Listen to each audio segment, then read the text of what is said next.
Because for me, that's the biggest thing. I don't want to live my life with regret. I want to be like, you know what, every turn, I didn't always do the right thing, but I did something. And I think that's also a piece of like the Marine Corps I'll always cherish is like, always act. Act sometimes looks like sitting back. That's an action, but sometimes it's doing. And a lot of times I've seen it's been the doing. It's reaching out to those friends that you know, like you haven't talked to in a long time that might be struggling. You know, it's reaching out to an old friend you may have not, you know, had the greatest relationship with, because that happens too, you know, and people hold on to things, right? And so for me, I was like, that is one of my like most like defining moments from the front end, where I was like, you know what, I wanted something, and I needed to go after it for myself, because leading is why people join the Marine Corps.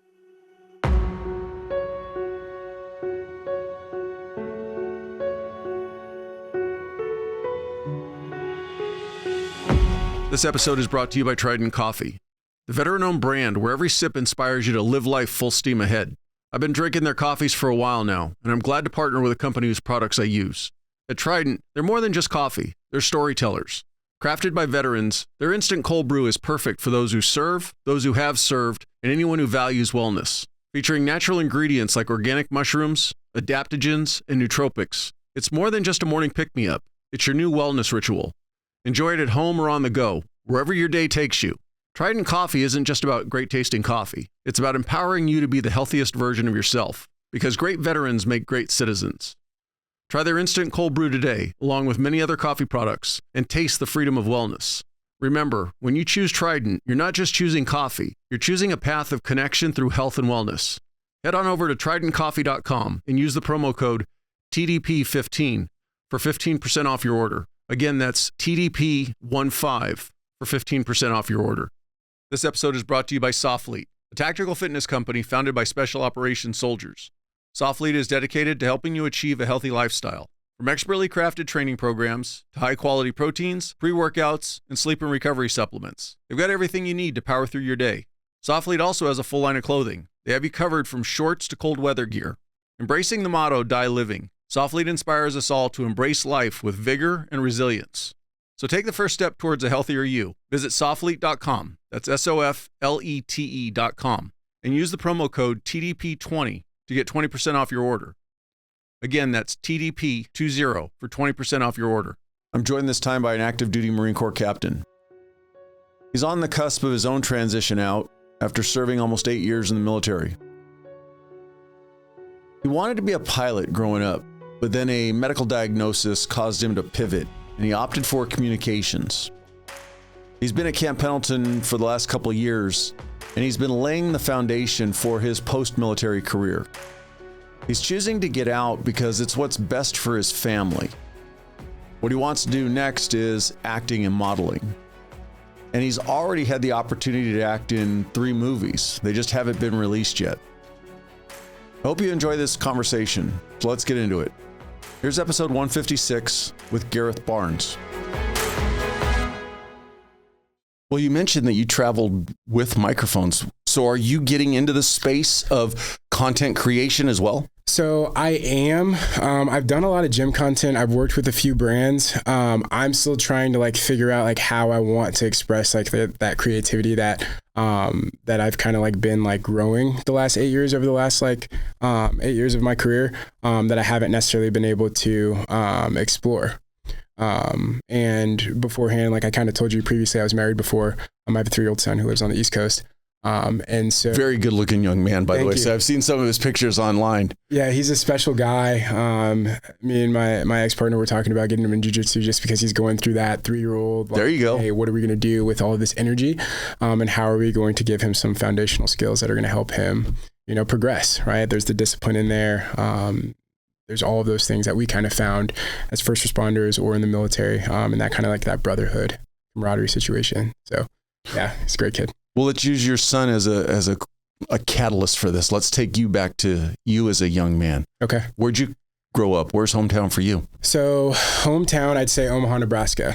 I'd say that with some qualifiers. So my dad, James Barnes, grew up in Texas. Okay. My mom grew up in Louisiana. They met down in Louisiana, and their jobs were He was in grad school. She was working at a television station, and they kind of met. But because of his public relations work, we moved a ton of places. So I was born in New Brunswick, New Jersey, Roselle Park, East Side. And we lived in like the Carolinas. We lived in Wisconsin for a little bit, Texas, Florida, you name it. We've probably been there. So some odd 13 states. But I'd say Omaha, Nebraska, because that was like my formative years being in high school. And because that's always the point of departure for when you're going to go do something, whether that be joining the military, your first job, first homecoming dance, those type of things that are very cerebral and like core memories for you. Brothers, sisters for you? 4 sisters. So 4 sisters, 2 older, 2 younger, all across the world. So I got one in Paris right now. She's working. Got another one in San Francisco. Got another one teaching in Kentucky. And my youngest lives in, forgive me, not Nashville. It's Arlington, Tennessee. So with my parents. Sounds like all of you kind of really have kind of forged your own paths. Were your parents very encouraging of finding your own way? They were. So we had a very structured Southern Baptist, like suburban upbringing. A lot of core values were kind of instilled in me. So it wasn't a very hard transition going from my household and upbringing to the Marine Corps. They taught me a lot of like the intangibles of like hard work and then actually showing it instead of just saying like, hey, this is what hard work looks like. They were like, hey, you want to play football? Okay. I played a little bit. This is what it takes. It takes pulling a tire up a hill. It takes doing sprints. It takes, doing X, Y, and Z. Right. So, I was really appreciative of how they demonstrated to me what ride needed to look like at those formative years of my life. Did you get to play a lot of sports and that type of stuff with all the moving around as a kid? So I did. I had the distinct pleasure of swimming with Coach Hood down at in Omaha, Nebraska at Burke High School. That was very intense, and it did set a baseline expectation of proficiency in the water. That really did help me in my career. What drew you to swimming? I don't know. I think mostly because no one I really knew had done it. And it just kind of fit, right? So whereas my dad played football, I was a slider frame kid. So I didn't really come into my own until later in life. So swimming, that's an advantage. Having long limbs, you've seen Michael Phelps, right? The dinner plate hands, all of that. So it came at an advantage. And I also got some really solid mentorship from my coach. He was a pilot. I had aspirations to be a pilot as well. And we even had a magnet program at our high school, at Burke High School, to learn how to fly. So go from book learning to solo at Epley Airfield. So that kind of was the catalyst for kind of how I saw my future playing out. So we played sports, a lot of long distance, cross country, a lot of track.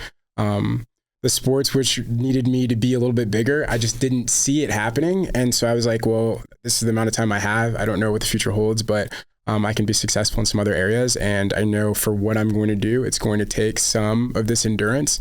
And it ended up paying off pretty well because that's what a lot of our first responder military training is. It's a lot of endurance stuff. It's not so much the strength, even though that's a part and a modality that you need to be good in. It's just a part of the pie. I have a small knowledge base on swimming only because I did triathlons for 5 or 6 years. And I was very fortunate that at the pool that I used to train at regularly to meet people who were knowledgeable in swimming and really kind of point me in the right direction of books to read and that type stuff. But for a lot of people who don't really understand the demands of swimming, it's a different level workout that you just, where I'm going with this is, did you step into it, no pun intended, step into that pool and then all of a sudden go, holy Jesus, it's almost like we're going to swim for the next 3 hours. Yes. So I credit my mom and dad for taking me to the YMCA at a young age. So when we talk about sports, baseball, long distance running, soccer, whatever, my dad would coach my teams and stuff. I remember him taking us to the pool and kind of taking us to the deep end and saying like, hey, I'm here, but this is a life skill you need to learn. Unlike riding a bike where you can fall and be okay, here you can not have a good time. So I credit him with that. And then probably off tangent, but just seeing like how he was comfortable in the water kind of allowed me to get some borrowed confidence from that. And then from then on, we were kind of just like fishes. So we'd go to the pool and have fun. And like a lot of kids, you don't always have like a country club near you or a YMCA near you. So it's either going to be a structured pool or you're going to have an open water situation. So my parents were always super good about like taking us to Corpus Christi or Galveston and just like taking us in the water and getting out there themselves, not just saying like, hey, go play. We're going to watch you from the sand while we're reading a book or having like a beer or something. You know what I mean? So for me, like they showed me the comfortability of being in the water. And then they also allowed me to expand that because that sport, it's not one of those sports where, it's during like working hours, right? So you're in the pool doing dry land, or excuse me, not even the pool yet, right? You're breaking ice or doing whatever you're doing to get the pool ready, right? As you see the divers just hanging out there in the corner and you see the water polo guys and girls like, hey, we only have 30, 40 minutes. Like we just egg beating in the water and then we're out, right? Throwing a ball around, which is super tough sport. I'm not going to knock it. Please don't come after me. But it's basically wrestling in the water. That's all it is. It's very primal, right? And so that was kind of how it was built out. It was get there at 3:45 a.m. before school, right? Do dry land for a couple of hours. You're in the pool for 2 or 3 hours, you know, got hundreds on the minute, right? Or 30 seconds with the 25s and you're just going. And then, oh yeah, I have a whole school day, right? And then I've got to get enough nutrition in. Like what is that going to look like today, right? And your teacher's like, hey, English lit, like you need to wake up. And you're just like, Miss Ward, I'm tired. I'm tired, right? So like swimming was kind of like the catalyst for like the hardening that takes place. And I think especially in this day and age, like young men like have to have that. There has to be the something. If it's a Ironman, if it's swimming, if it's football, if it's sports, really change a person and they help build character and they help mold you and shape you and they kind of put you in that kiln as like pottery, if I can use the example, to kind of like bring the best out in you. And it's a never ending process, which is good. And swimming's really great on the joints and it's a full body sport, right? So like you're working on cardio, you're working on strength, right? Never really had any issues with like the strength training portion because it wasn't necessarily built on like how much you could push. It was based on like how long you can last, which translates over to MCT, boot camp, officer candidate school, OTS, any of those modalities of ascension to the officer ranks. So 2 avenues I want to go with. One, was the military and going in the Marine Corps already in your radar when you were in high school, or did it come later? And then where I want to pivot with that is, was there the thought of let me go to college and then check out the military, or was the military always there, like moving along with you? So that's kind of an interesting question. So I'll have to like take it piece by piece, and I'll start with, I've had some family members serve in the military. My mom's uncle, my uncle, who was in Vietnam, but I never really had a super close like relationship with them just because of all of the moving. And so I didn't really hear those stories firsthand. So the military was still a foreign concept to me. But I did have a really great mentor, a few of them actually, in high school, an ex-SWAT guy there, Mr. Palmer. He kind of like molded me and kind of told me like, hey, like, I know it's only your sophomore, freshman year, but you're playing football now, but there's other places where you can use these skills, right? And it was all about transferable skills. So for me, I'd say if I wasn't guided by like Coach Palmer, kind of like my parents in a way, but it was also still foreign to them, right? But if I wasn't guided by Coach Palmer or some of the other people that kind of came around me to kind of like show me like, hey, this is the pipeline, this is the process, like I would have never really seen it. I saw commercials and I was like, oh, like that looks pretty cool, but like, do I have what it takes to do that? Right? Because that's always the question it comes down to, because you can fake it. You can have like the client facing where it's like, oh, I can do anything, but it's like deep down, do you believe it? Like, can you do it? And that was kind of like always my why. Like, if I'm going to do it, like, who is it going to be for? And I think early in my career, it was like, you know what? The odds are stacked against you. Like, people aren't really saying that you can do it. Like, that was the modality in which I was like, you know what, I'm going to apply for this $180,000 scholarship as many times as it takes. And I remember getting the call the second time around. It was my senior year. And we were on the track, Coach Mingo, excellent track coach out of Omaha, Nebraska, at Burke High School. And he was like, hey, like I got this guy, this captain, Stogsdill or something like that. And I don't really know, but it sounds important. And I was just about to run my race. I think it was like the 1500 or something like that. And he's like, hey, you've gotten the NRTC scholarship, like you're going to college. And so for me, I was like, I guess I'll just go to University of Nebraska. I'll just stick around. I'll see what comes up, join the job market. Because it was a very competitive thing, the NRTC scholarship, like it's worldwide. And I'd missed it on my first time. So for most people, their stories of resilience come from like a super difficult childhood. Mine came from just like getting the rejection. So I had to build resilience at, 15, 16, 17. And I think not getting it on the first go around was probably something that started to build like that muscle, because endurance is a muscle, right? How you handle stress and your capacity for stress is also a muscle. And that's kind of when I kind of knew like there might be something there, right? So I started going to training, going through the debt program, like doing all my paperwork, and getting all that squared away so that I could get a date and figure out where I was going to college. Because I still didn't know at that point. Because typically the RTC scholarships, like you get a school, it's for a region, and that's how it works. But I asked, I was like, hey, do you think I could go to the University of Oklahoma? A little bit because my sister went there, but also like football, like Oklahoma football is world renowned. Barry Switzer, Coach Stoops, like all of that. You're asking to go to Oklahoma, go to high school in Nebraska. Exactly.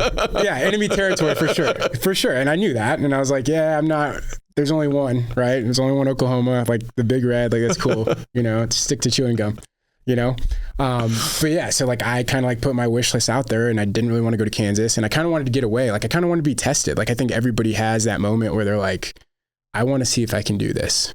And what better way to do that is transplanting my life without my support system and seeing if I can hack it. Because it's a true litmus test for anybody, especially in this day and age, right? So I remember accepting that scholarship, and things were kind of like odd for a while there, because there's a period of waiting, and like, what do you do when you're waiting? So like, I was like, oh, I'm going to go to EA Air Venture, and I'm going to teach little kids at a summer camp, and I'm going to help teach them how to fly, give them a love of aviation, because that was kind of like my track. And that's kind of where I was going, like with my studies and stuff like that, even at undergrad for University of Oklahoma before I had to switch. That's the path I was on. Like I was going to be a pilot, got the scholarship. So I was like, oh, I got to get these scores, got to do this. And there's a piece there for like studying and application familiarity that I just didn't have. I wasn't a huge video game guy growing up. And so for me, like, I was like on the joystick, like doing the stuff. I was like, this is super cool, but I don't know if this is going to be my speed. And luckily for me, it turned out that what I thought was one of the worst things, right? Because you can kind of see the trend, like, hey, not getting a scholarship on the first time, and then not getting the flight contract. It was like, okay, yeses are great, but sometimes no's are even better as they chart your path for what you're trying to do going forward. And there's just like so much opportunity. Sometimes you need those forks in the road to kind of guide you where you're going. And for me, like big man upstairs was like, hey, like I have something else for you that I want you to accomplish, which I wouldn't have been able to, because in my own right, I would have just been like, oh, that's what I'm doing. Take you a step back real quick. Mm-hmm. What year did you graduate high school? Let's look back. I'm going to date myself here. I know you're probably like, shut up. 2007, 2011. You're definitely of a generation that was immersed in video games. Mm-hmm. But you made a comment that you weren't a video games kid. Is that something just by your nature you weren't drawn to them, or were your parents kind of keeping you away from them? So I think it was both. I think because they facilitated such like a adventurous type of childhood for us. Like we'd go camping, we'd go to like Yosemite, stuff like that. It was kind of one of those things that was like an afterthought. So like even for instance, like we'd come home from school on Friday. You could watch PBS Kids, for instance, for a few hours. And there was like Word Girl on, other educational things. And then it was like, hey, like go outside for a few hours. And then Saturdays, it was like, you can watch from like, 9 to 11, but go explore, go hang out with other kids. And And even for my son, I got a 3-year-old, right? He's awesome, incredible kid, Sekou. But that for like adolescence is huge. And so for me, video games are cool, right? I think I had a Game Boy Advance. I used to give it up for Lent every year because that was the easiest thing to give up, because I was like, I'm not tied to it. Right. Whereas my friends are like, yeah, I'm going to go play X, Y, and Z. And I'd play it at their houses. But for me personally, as Garyth Barnes, right? Like, it wasn't so much a part of me where I couldn't extricate myself from it, you know? And so I really do like bravo to my parents, because a lot of people, like, it's become a career, you know, like drone flying in the military and all of that. Super niche, super strong community. But for me, that wasn't my path. And I was very thankful to have been forced to like go outside, you know, go out and touch grass, right? If that's the phrase that goes around nowadays. So it's funny that you mentioned that, because I've been having that conversation, I would almost say repeatedly lately. It seems to be a very common conversation that I'm having. Is I really honestly believe that that's one of the things that's different with kids, I would say, of the last 20 years, is that they weren't raised with, on a Saturday morning, mom or dad, largely moms, but dads too, get out of the house. Just get out of my hair. And I know for some may hear that and they're like, what? Well, when I was a kid, and I graduated high school 87, if we just want to put it. Okay, we did it. You did it. The guy was set. But if it was a combination of you were wolfing down your breakfast because your friends were waiting, so you wanted to get outside, or the proverbial, I'm bored, go find something to do. Oh, yes. And so it's cool to hear that, though you're of a younger generation, your parents were pushing that, like, hey, you're not going to sit in front of the TV all day. Get outside, go do stuff. Yes, they had a huge appreciation for like the scholastic aspects of things and like making good grades and doing all that. But like the social, interpersonal skills that we seem to be lacking in 2024, home training, like, hey, this is how we carry ourselves, this is how we treat people. You learn that in the backyard. You learn how to diffuse situations. You learn how to de-escalate situations. You know when it's time to call mom or dad, when it's not. You know when, hey, that looks like it might not be good. Your ankle might be broken as we're riding scooters and kicking soccer balls, right? You kind of learn those soft skills there. And I see like there is like a divide as we've like become more screen oriented, especially with kids, right? Like the ability and like the capacity to like handle like, hey, what does confrontation look like? What does interpersonal conflict look like? And how do we diffuse the situation, right? And so I agree with you there wholeheartedly. I'm not saying that I want to see kids go out and get hurt, but I'll tell you, there are scars and injuries that I have that to this day, I can still remember those incidents. And like it or not, they're building blocks for your life.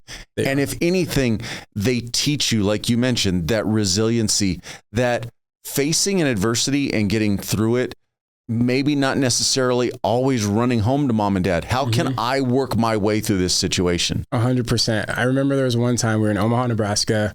I'm still friends with some of these people today. Don't remember who all was out there, but I remember we were playing scooter soccer. We figured it out. We all had our little Razor scooters and we had like a cul-de-sac. And we would kick the soccer ball between these goals in the street, right? Because it was like cul-de-sac, end of the road. And we like put the cones out because some of us were a little bit older by a few years, right? And I remember going out playing scooter soccer, and I knew my parents had said, hey, at like 6:00, we're going to go see a movie. And I kid you not, it had to have been like 5:02. I fell off my scooter playing scooter soccer and everything was fine and good. And I just like limped up. I was like, that doesn't feel good. All the kids are like, yeah, that doesn't look good. Sister's like, oh, you're in trouble, right? Second youngest sister, Kelsey, she was like, yeah, you're probably going to be in trouble. And I was like, oh, that sucks. Whatever. I'll deal with it, right? You know how it is, hard-headed Marines. So we ended up climbing up the stairs. We all get in the car. We drive to go see a movie. Can't remember what movie it was, but I just remember being in excruciating pain. And I remember like they turn on the lights and you just see my ankle. It's like 3 or 4 times the size. And my mom's like, what happened to you? I was like, yeah, we were playing soccer, Mom. Like, I don't know. My dad's like, because he's like, he already knows what this means, right? You know, can't go to sports or can't do whatever, right? And my sister, my oldest sister, Kayla, I'll never forget it. She's like, yeah, you're a goofball, but here. And she's like, helps me down, right? And it's those type of things. It took so long for it to heal. but it was just like those type of things that help build cohesiveness, right? My parents weren't like, oh, you idiot. They were just like, you're out having fun, things happen, you work through it, like that's it. And that kind of template is what you have to build anything great in life, right? And so like I was super appreciative of those like smaller vignettes, especially playing in the backyard, the things that you learn, right? How does flying come to your radar? So flying for me, you probably are familiar with like Red Tails, Tuskegee Airmen, like those stories, right? So like I'd seen those stories back when I was young, and just happenstance. I was just watching something, you know, old VHS tapes, just putting stuff in. And I just happened to get the bug, right? And then as things kind of developed, as I got older, I kind of started reading books, and then I was like, oh, this is kind of cool, right? And not being a huge heights guy as it is now, I'm just like, it's kind of bizarre that you were like, hey, let me go fly a plane. But it was kind of like bred, like that spirit of adventure, and just being able to see the world from a different paradigm, you know, and I was very fortunate because of like the school I went to, my parents being open to helping me achieve what I wanted to achieve, whatever it was, as silly as it may be, right? So it didn't really matter. My parents were like, you know what? You want to learn to fly? Okay, we're going to take you to these air shows. Okay.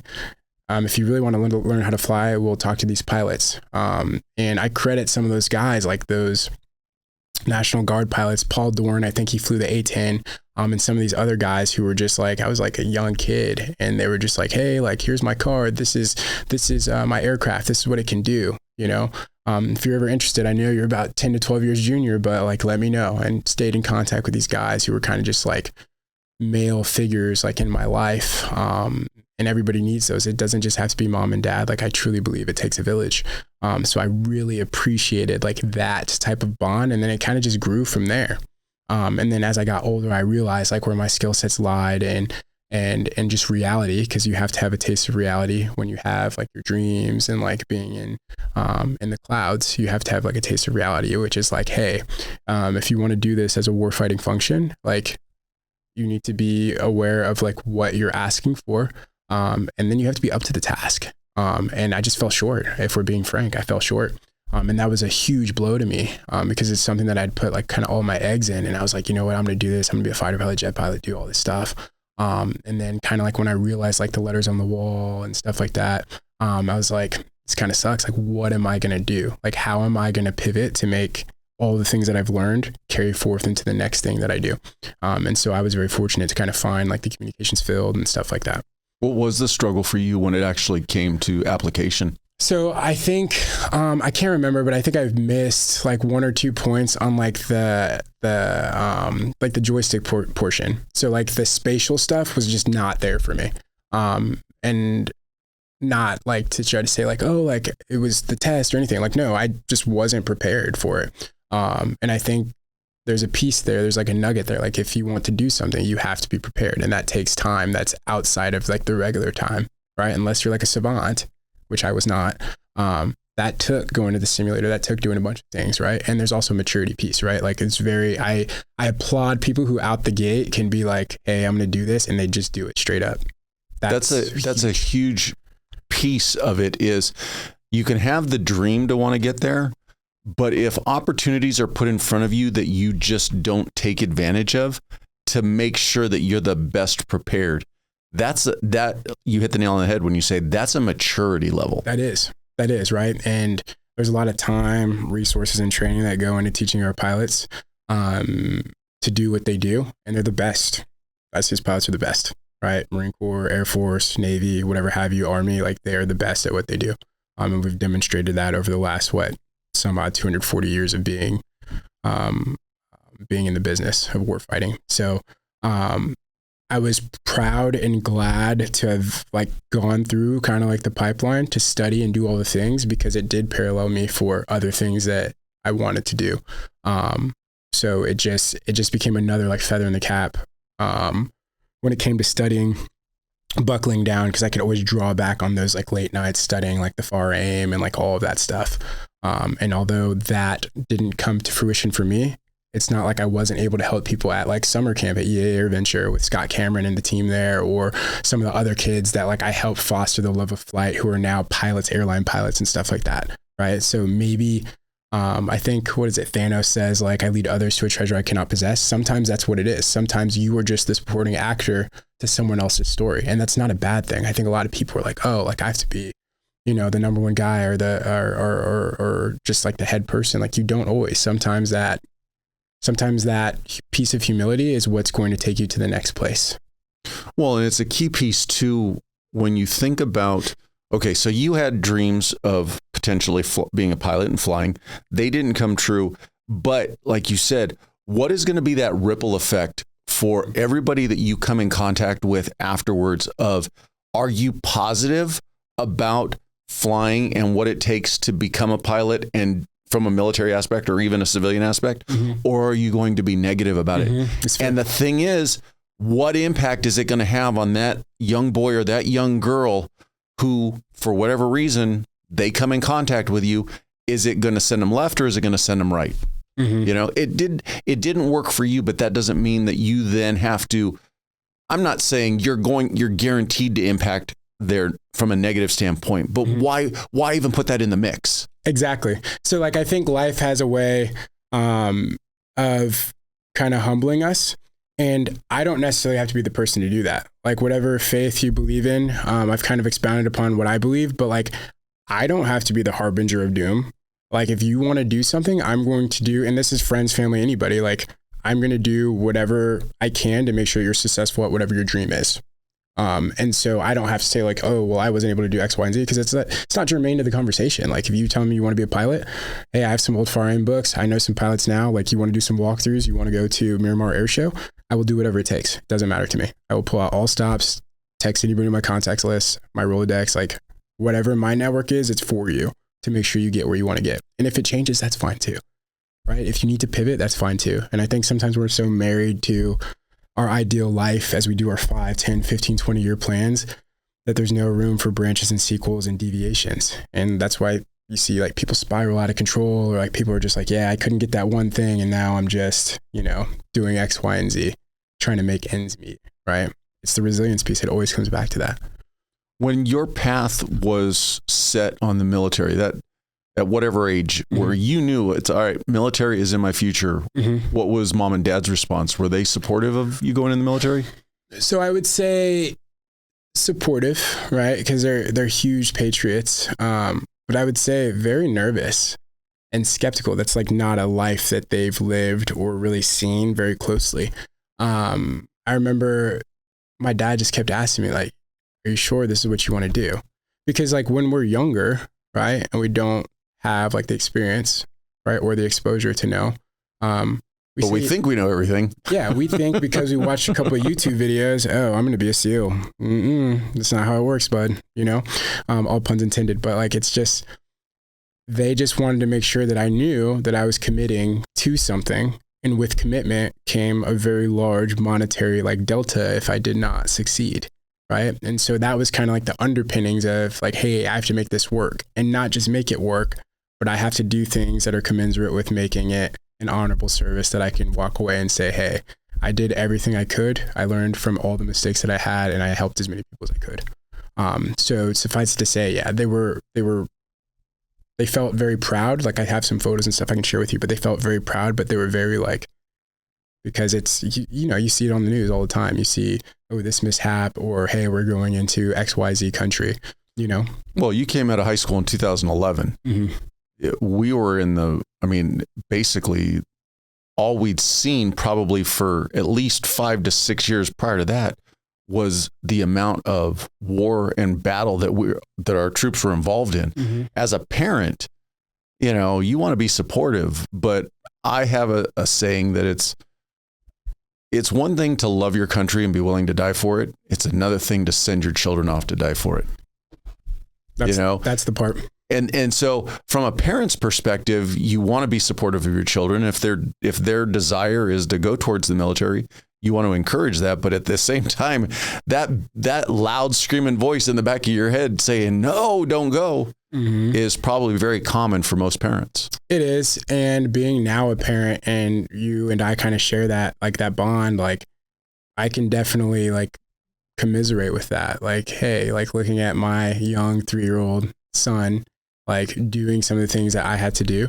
and that's some of the things that you had to do as well. It's just like, wow, like that's super impactful and super significant. So I understand where they're coming from. And I share that sentiment with probably a lot of parents nowadays as we have things going off real world with what's going on overseas and the myriad of contingencies we're having. So like, I get that from parents. But I would just say for mine, I was just super appreciative of how supportive they were and how they tried to facilitate my success, whether it be sports or preparing for the military. And just being like kind of like a solid foundation for me and setting it, and then just being like, hey, we've poured into you for 18 years and now we're going to see what you're made of, because that's the true litmus test of parenthood. It's like, not saying what kids do is always a reflection of their parents, but I will say the lessons that stick with your kids, right? If it fell on good soil, you're going to see the results of that. And I was very fortunate for my upbringing. For your peer group, were there a lot of your friends that were going into the military or considering the military, or were you kind of and I'll put in air quotes, were you the oddball? I mean, so I think I got out of high school with, I want to say like 1.1 million or something like that in scholarships. Like I did okay. They weren't all to one place. Therefore, that's why we're in the situation we're in now. But I had a lot of scholarships. Like I did really well. I did pretty decent at school and I did decent at sports. And I just also didn't want to have to be a burden to my family. And so I just applied for everything, FAFSA, everything I could apply for. I did. And so for me, a lot of my friends in my peer group, if they went to the military, it was like after, like maybe after school, or it was like a few years after high school. It wasn't like the immediate thing. But for me, I didn't have like that lily pad. And I was like, well, if I'm getting accepted to this, like doors open and they close commensurate with what your like magnum opus is, like whatever your path is supposed to be, you're going to be guided in it. So for me, I was like, okay, I get it on the second time. I'm supposed to accept this. And I felt at peace about it. Very nervous, right? Because watching the news and stuff and being one of those kids who was third grader during 9/11, like we saw all of that go down. And so I know some people are like, oh, I don't believe it was this or that. Like whatever you believe or not, 3,000 people did die. So that's facts. And so watching that kind of shaped how we understood things. And it was a very like core memory for us, not in a positive way, for what service looked like. And so, yeah, I was kind of an anomaly in that way. But I think because being the first one to do something from where I was from, I got a lot of like text messages and emails like, hey, I'm thinking about doing X, Y, and Z. And although I didn't have all the answers, I was like, hey, I know someone that might be able to help you make an informed decision on what you're about to embark on, because it's like a blank check type situation. Like right. You may see combat, you may not. It's dependent on timing. It's dependent on a lot of stuff that's outside of your control, but you just want to be the person who's ready and not the person who's a liability. And so like keeping that like mantra in my head as people were asking me, and I'm like, hey, I don't necessarily know if this is the path that you actually want to be on. Having known what it like kind of takes, and not even being the best. Like I'm not going to sit here and be like, I was the best Marine officer. Like I was middle of the road at best, but I cared, and I cared about my people. So for me, it was awesome to be able to have like that experience to be able to help people with. And that's all it comes to service. It's just helping people and just getting them to where they want to be at. Going the route of ROTC versus the academies, did you look at the academies, or was ROTC your first option?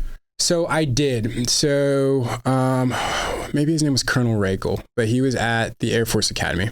But I did apply. Math was not my strong suit. Like I was an English dude all the way. So Shakespeare, cool. Trinomials, not cool. Yeah, I don't even think I could do like the math that they're having kids do now. It's like quantum physics or whatever. I don't even know. But I looked at that, but they had wanted me to go to kind of like a prep school. And that could have been an option. But I just didn't know enough at the time. It's very expensive to come from like a family where you have like 4 other siblings to move all of them to go to college visits. Cause I remember now, like, as it's kind of coming back to me, like it was a lot to move, like a logistical, movement to take everybody there to go visit these schools. And so we didn't opt for that route. I think it could have been a pretty cool route. Like I've met some phenomenal officers from the Naval Academy, from the Air Force Academy, right? And I've worked with some really brilliant officers. So I've had the pleasure of doing that. But state school kind of just like felt right. And I knew there was kind of like opportunity to do some other things. And since my sister had gone before me, it kind of just felt like where I needed to be at.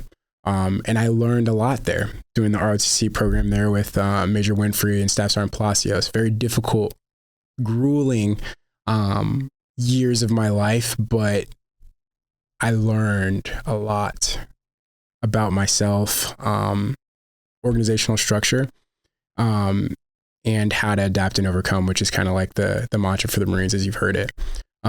So I was super appreciative of that. So although the academies get a bad rap, I'm here to say, like, I've worked with phenomenal officers.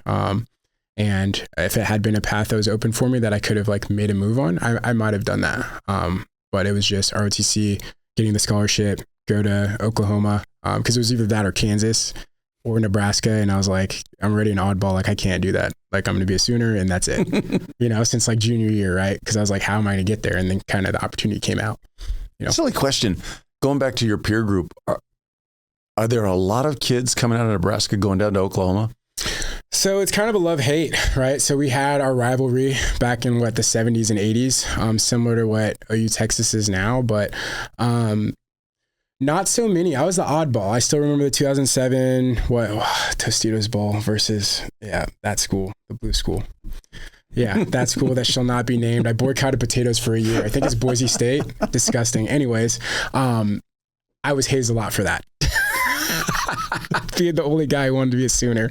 They're like, yeah, you can't even defend against the Statue of Liberty play, right? So we all remember that. But hey, it's the blue field. It gives them power. It is. I guess what it is. Something. It nauseating still, and it was my favorite color at the time. Still my favorite color, but like with an asterisk, right? But yeah, so not so many, because a lot of the kids I grew up with were like Huskers. Like their dad was a Husker, their mom was a Husker. They got married on the field. Like, these are like corn-fed, like Husker kids, like football, way of life. Like, if I don't do football, I don't know what I'm going to do, So I was very fortunate to kind of be around like that work ethic that isn't common around other places. Like, hey, this is our set of circumstances. We got to get this done. We're going to get it done. And I don't care how long it takes. So that was kind of like my peer group. And I stay in touch with some of those guys now. And they're doing well, because like those skills are transferable.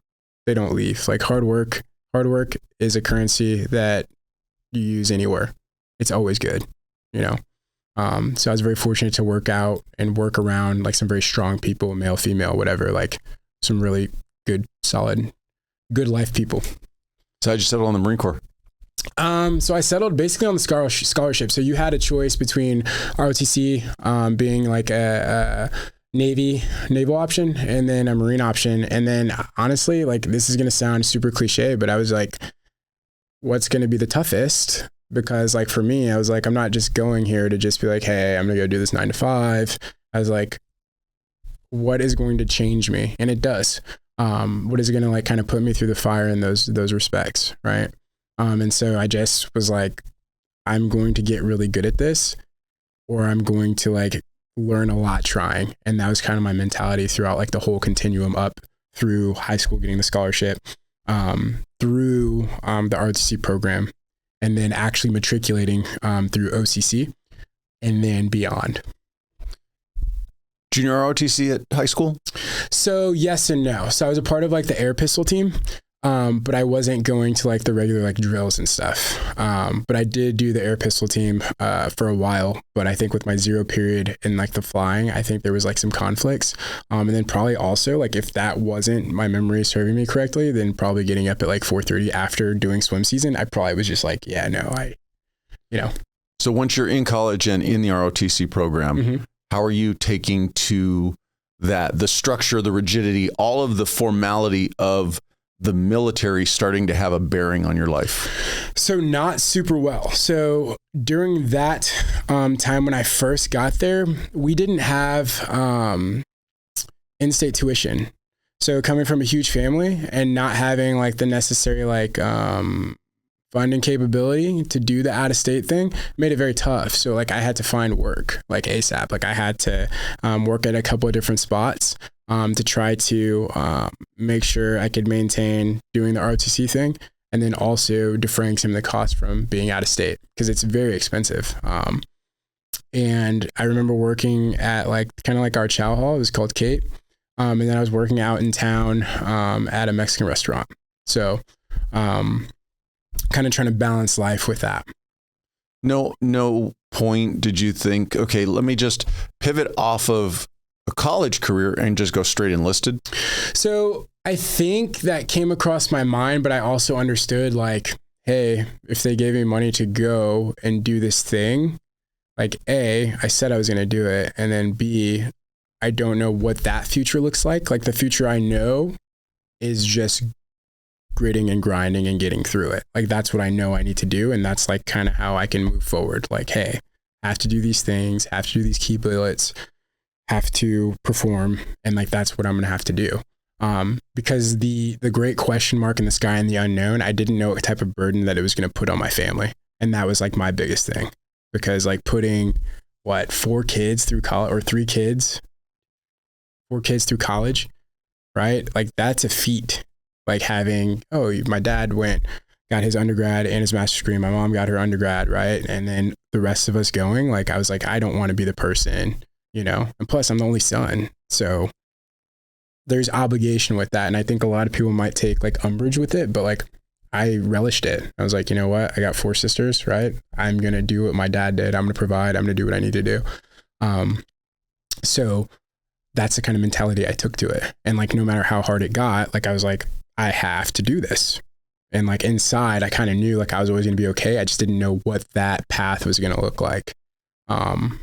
And so I just had to work very, very hard, maybe harder than most sometimes. And as I have conversations with the people who kind of went with me through the pipeline, they kind of were like, yeah, man, like you had a target, like, yeah, but you did it. And so for me, like that was the most like validating feeling to me, because like I told myself I was going to do something and I got there and I did it.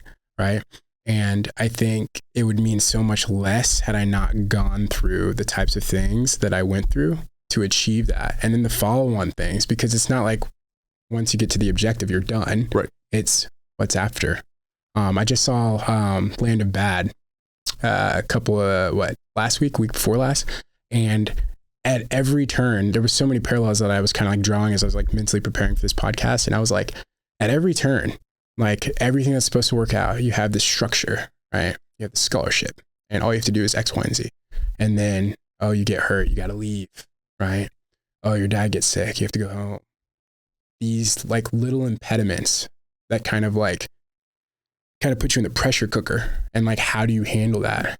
Right? Real time, not with therapy or anything. Cause therapy wasn't really like the sexy thing until like the last 5 years. Right. As we had like veteran suicides go up like 20, 200, 300, 400 fold, right? Until we started taking a glance at like, hey, like what's actually going on? And so for us, like we didn't really have that. I didn't even know what therapy was, right? So I was kind of like handling this, like putting this stuff in my ruck, like, all right, well, I guess I got to carry this too, but the tie into like Land of Bad was just like, you can't ever know what's going to happen, but you need to be prepared for the contingency of when it does, because it's going to, right? It's not going to be easy, right? And you're going to have to, pick yourself back up, get up, start marching again. Like it doesn't matter. And like, no one's going to come to save you. Like you may have people that are going to come help you along your journey, whether they stay for a season or a lifetime. But no one can walk your path for you. You've got to walk point on that. Like no one's going to do that for you. They can't do the work for you. Right. Was the reference to an injury and your dad's health, were those just analogies, or did those actually? Those happen. So I got diagnosed with like a Chiari malformation. Basically like my skull was too small for my brain. And I was getting some double vision. So I had double vision a little bit. Just from like swimming, like you get water in your eye and stuff, but that's kind of what precluded me from getting that scholarship for being like a flight option.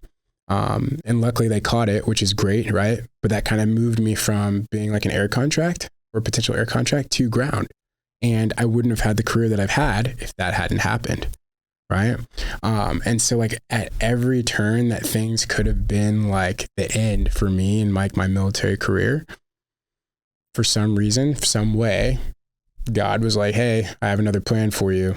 It's not the route that you thought. It's probably going to be circuitous, but you're going to learn a lot. And so for me, I was like, I had to trust in that. And so like that took me from the ROTC program my sophomore year. So I went back to University of Nebraska, Omaha, you know, kind of like hat in hand, because like you're ascending, you're leading, right? Hey, I'm not going to school with you guys. I'm going to go to Oklahoma, do this ROTC thing, you know? And it makes you humble, because you kind of think about it and you're just like, oh, I'm leaving these people in the dust, right? And that's something that did need to be dialed down in me a lot, because I was a very arrogant kid growing up, right? Like one of few African-American dudes swimming, like I was doing stuff, right?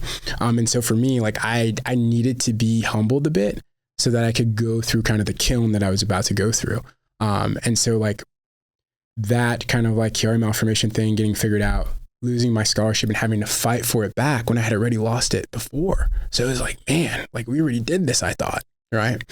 And I remember re-swearing in my sophomore year, because I worked 3 jobs. I had like a Dean's List GPA down at University of Nebraska, Omaha, working 4 jobs, because like that was during the housing issues that were going on.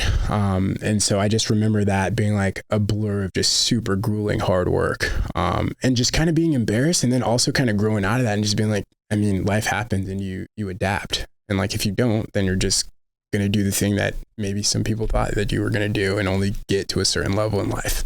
And it's not always a comparison, because I think comparison is a thief of joy, but I do think there's something to be said for that, and how you were able to like embrace the chaos, right? And not to be like too buzzwordy, but like that's what it is. Like life in and of itself is chaos. Like you don't know what's going to happen next. Like you can plan for things and you can plan for contingencies, but what happens when your plan goes out the window, right? And so for me, that happened so many times that I had like muscle memory with it. And I was like, oh, that didn't work out. Okay. What are my other options?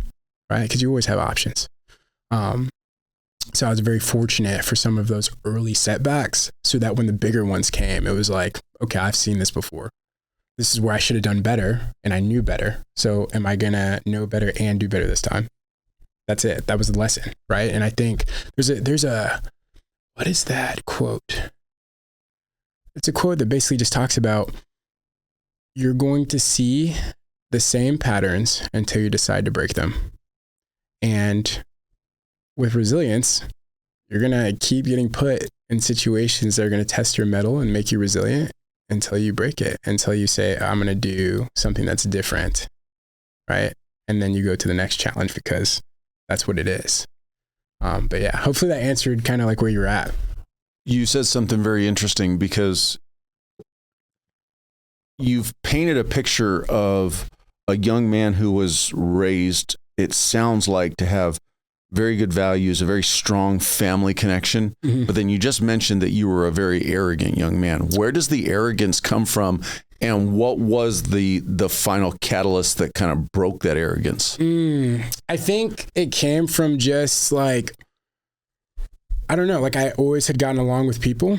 And so like being like a very social person, like it wasn't hard for me to strike up a conversation with someone or to get what I needed done, because it was like, if people like you, they're going to help you out. Like there's a certain type of like, for lack of better words, privilege that comes with that, like pretty privilege or whatever you want to throw on and tack on. Like people like you, they're going to do things for you. Mm-hmm. And so for me, like I thought the level that I was at, that I'd been tested so much by being one of the few people that I knew who was doing long distance track or swimming or whatever, that like I'd kind of built myself up in high school. Like, you know how like high schoolers smell themselves 15, 16, cusp of manhood. And you're just like, yeah, like I'm that guy. Right. So I think that's just like innate in all of us. I just think it was heightened because of the successes that I'd had. Just starting things and then just like being decent at them from the jump. So like cross country, that was a random thing where it was like, hey, come out for the cross country team. I was like, why would I want to run long distance? I could probably sprint. Okay, I'm going to try it and see what happens. And then we go to state, we medal, we do all the things, right? So not being cold in the beginning, it was like, okay, I can't really lose. And that's a very dangerous mentality, because that exposes you to blind spots, right? Icarus flies too close to the sun. That was kind of like an Icarus parallel there. But yeah, that's not anything that my parents taught me. I think it was just like growing up through manhood and kind of. No, I don't think it's anything that, it doesn't sound like anything that would have come from your parents. Yeah. This almost kind of sounds like it came from the external influences on you, the friends, sure. you know.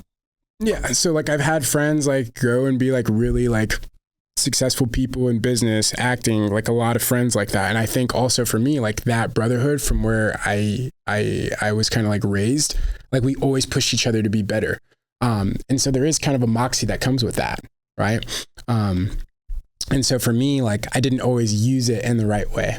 You know what I mean? Like there's ways to kind of navigate situations, and I would just kind of take the easy way out because like, I can do this and get away with it, you know? And so where that was kind of broken, I would say like at ROTC, like it was like, it doesn't matter how much people like you. It's like, hey man, like you've got to prove your mettle and you got to like not give up, and you're going to have challenges that are going to expose you. Right. And there's a different type of exposure than kind of just like the social media thing where it's like, oh, you got exposed just because you said something silly or you're getting canceled. It's like you at your core, like a fundamental core flaw that we're going to pull out of you. Doesn't really matter the metric, right? It doesn't really matter the way it happens. It just matters that it happens, so that that's not something that comes out when you're leading Marines or when you're doing X, Y, and Z. Because like there's certain situations that will press you and make you act in whatever way is most natural at your core.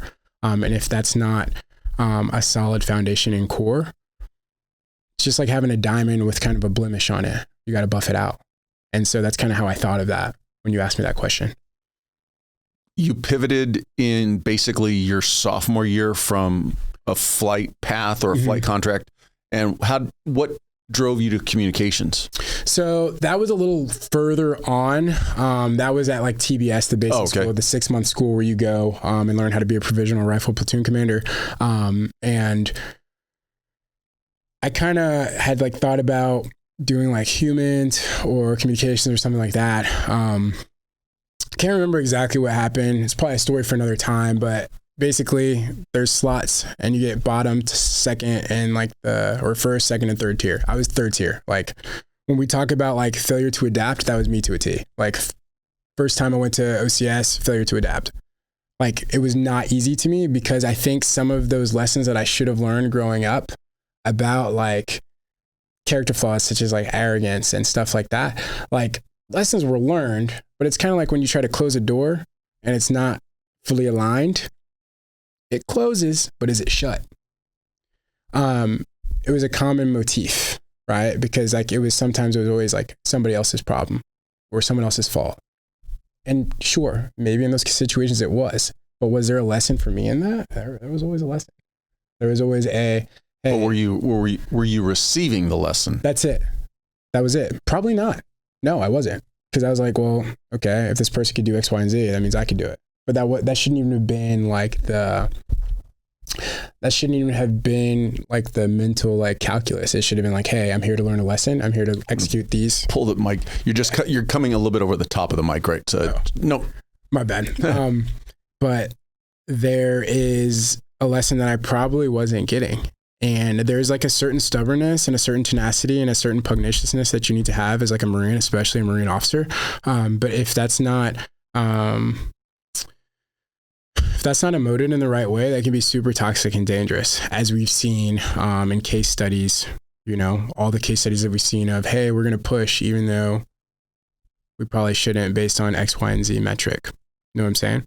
And I think through my formative years, like that was something that needed to kind of be beat out, and not like physically beat, but it needed to be kind of like shaped, right? Because it's like, you got to know when to push, you got to know when to pull back.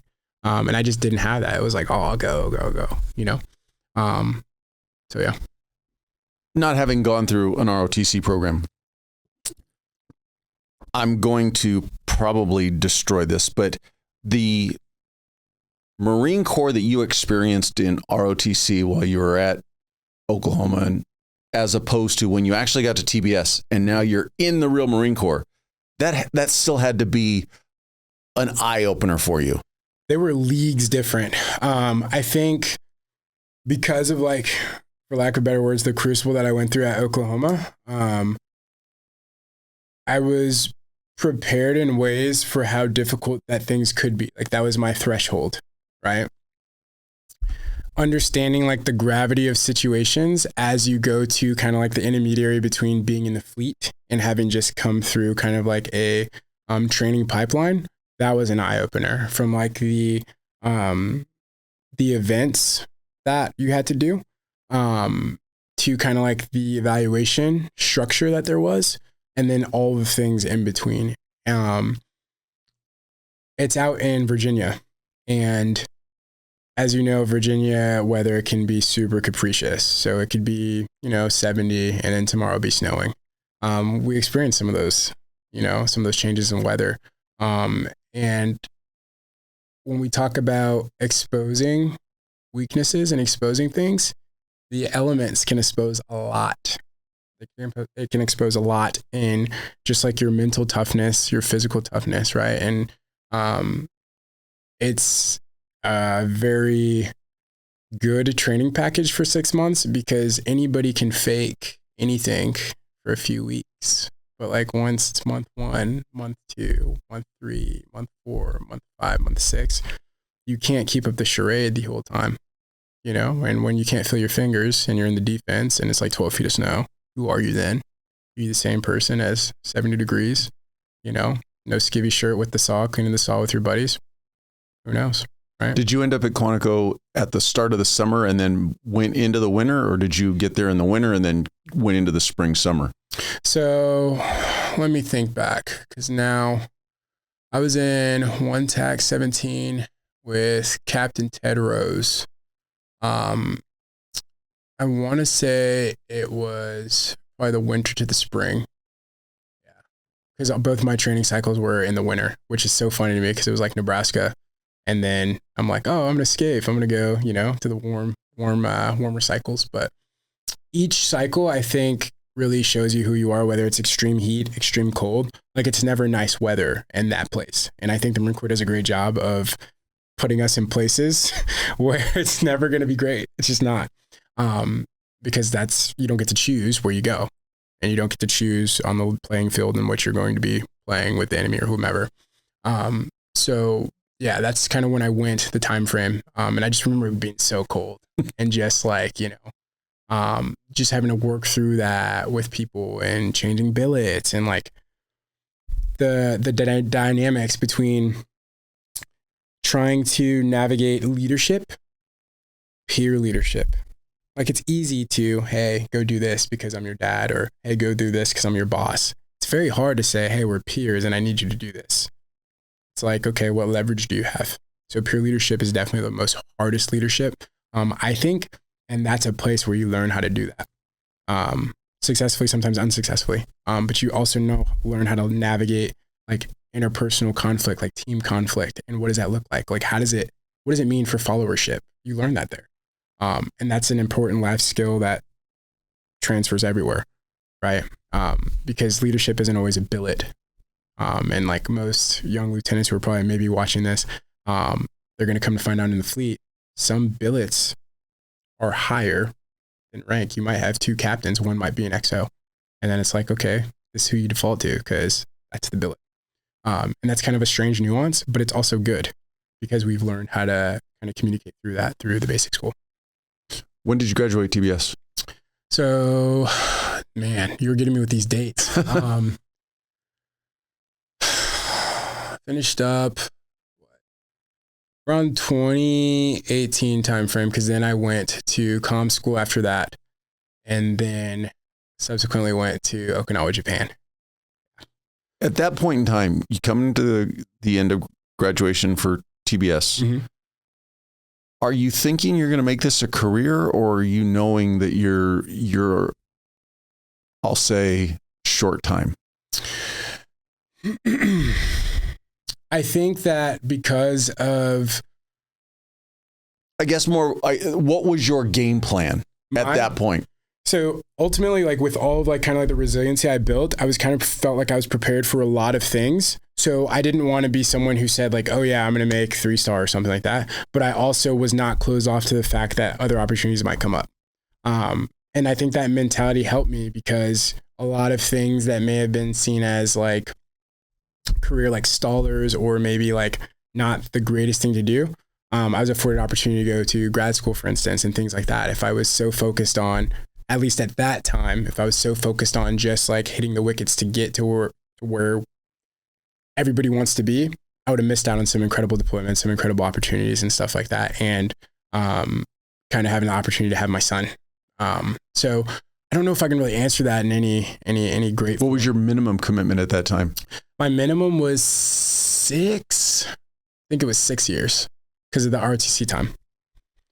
Yeah. First duty station was Okinawa? It was. How'd you enjoy that? So I enjoyed it a lot, but I was really focused on like saving money and getting EWS knocked out. So Expeditionary Warfare School is kind of like the captain's PME. And I was super focused on that. So I was dating someone at the time, pretty serious, from Oklahoma. And so I was like, well, if we're going to be separated, got to make the pain worth it. So I'm gonna go to school. That's what I did. Got to go to 7th Comm Battalion. I started off in logistics to like help out. And then got my platoon. And it was the DJC2 deployable joint command and control platoon. So we did like PACOM, AOR missions, helping out with different types of like communications packages, small, large, for the commander. So that was a pretty interesting time as like a first lieutenant with a very large budget and being entrusted with that responsibility. Going back to the arrogance component, the first time you were on the proverbial feet when you got to TBS, was the arrogance still there in you? And then compare that to your first command as a young officer. Had the arrogance gone away, or were you still kind of fighting it? I think some of our best attributes have underbellies of being our worst. So for me, I think it was because like, if we're being candid, how I got like my first platoon was I basically was like, hey, I'm doing this logistics stuff. My training pipelines haven't always been the best. There's definitely stuff I can learn, but I am hungry and eager to prove like my mettle and what I can provide the fight. And I'll never forget it because it was General Timberlake. He's out now. But he basically heard me at an officer call. And he was like, you know what, call me on Monday. And that was probably one of the key turning points in my career. Mind you, this whole time, I was still kind of like fighting like that thing, right? It was kind of like the boogeyman in ways, right? Because I was like, at times it was very helpful, like speaking up for myself as a junior officer and saying like, hey, that's not right. Or holding other Marines accountable when they did things, right? Because a lot of people want to be the leader that's liked, right? See how it kind of comes back? But I like always told myself like, hey, I'm just going to do the right thing as many times as possible, right? And not do them to crush people, but do them because they're the right thing. And where I can give grace, I will. Because I always wanted that from my leadership. Like I had a great company commander, Dom Chavarati, he's still in now, who kind of like coached me and taught me that type of like leadership, right? And going back to kind of like my O call, very informal, but I remember like getting in the office on that Monday, and it was just like, hey, Lieutenant Barnes, get in my office. Like, you know how that goes. And, I'm standing there like 3 hours at parade rest, right? And I'm just like, hey, why would you do that? Right? Inside, I felt vindicated because I was like, you know what? Like, is there another way I could have done this? Sure, maybe, but I'm here now. And so for me, I was like, I'm going to take the opportunity and run with it. And so that's what I tried to do at every turn, And so like, those are like key points that I viscerally remember in my career where it was like, could it have done better? We can always do better, but you got to fight for the things that you want. And for me, I don't think I could have hung up the boots and been like, oh, I wish I would have said something. Because for me, that's the biggest thing. I don't want to live my life with regret. I want to be like, you know what? Every turn, I didn't always do the right thing, but I did something. And I think that's also a piece of like the Marine Corps I'll always cherish is like, always act. Act sometimes looks like sitting back. That's an action, but sometimes it's doing. And a lot of times I've seen it's been the doing. It's reaching out to those friends that like you haven't talked to in a long time that might be struggling. It's reaching out to an old friend you may have not, had the greatest relationship with, because that happens too, and people hold on to things, right? And so for me, I was like, that is one of my like most like defining moments from the front end, where I was like, you know what, I wanted something, and I needed to go after it for myself. because leading is why people join the Marine Corps. And like, I can't say like, oh, like I got the scholarship, I went far away. Like I had to make the pain worth it. And I had to make all of the things that I had learned, I had to get that out somehow to help people, you know, because you got to face it. If you're going to get 1% of the population to serve, even less than that serves in the Marine Corps, people are coming from some really interesting places, and people need leadership and guidance, and not just like the flowery kind where it looks good, right? Sometimes they need the gritty, like, hey, this has been my matriculation. This is where I fell short. I don't want this for you. And the decisions you're making are commensurate with where you want to be, you know? And you become some of these people's guardians in ways, right? Like, 'cause I remember my first platoon, the GJC2 platoon, one of the best staff NCOs I've ever had in my life. I think he's probably still number one. Donnie Current, Master Guns Current, retired now. But he really taught me, like, from the enlisted side of what leadership looked like. And he was like, yeah, we have the latitude, you know, to be a little chippy. You don't have that. And if you don't rein that in, your time here is going to be very short, right? You need to figure out, or proverbial very long, that part, right? And he was like, you need to figure out how you want to lead in that way, and make sure whatever flaws you have, you transmute those, right? He's like, this is not a type of game where moxie and stuff is going to get you places other than just in garrison, because you're just talking to people, you're doing a good brief or whatever. He's like, if you don't know what you're supposed to know, or if you're not handling yourself how you're supposed to handle yourself, you're going to lose the faith of the people that are in your charge. And that was one of the original conversations that I had there.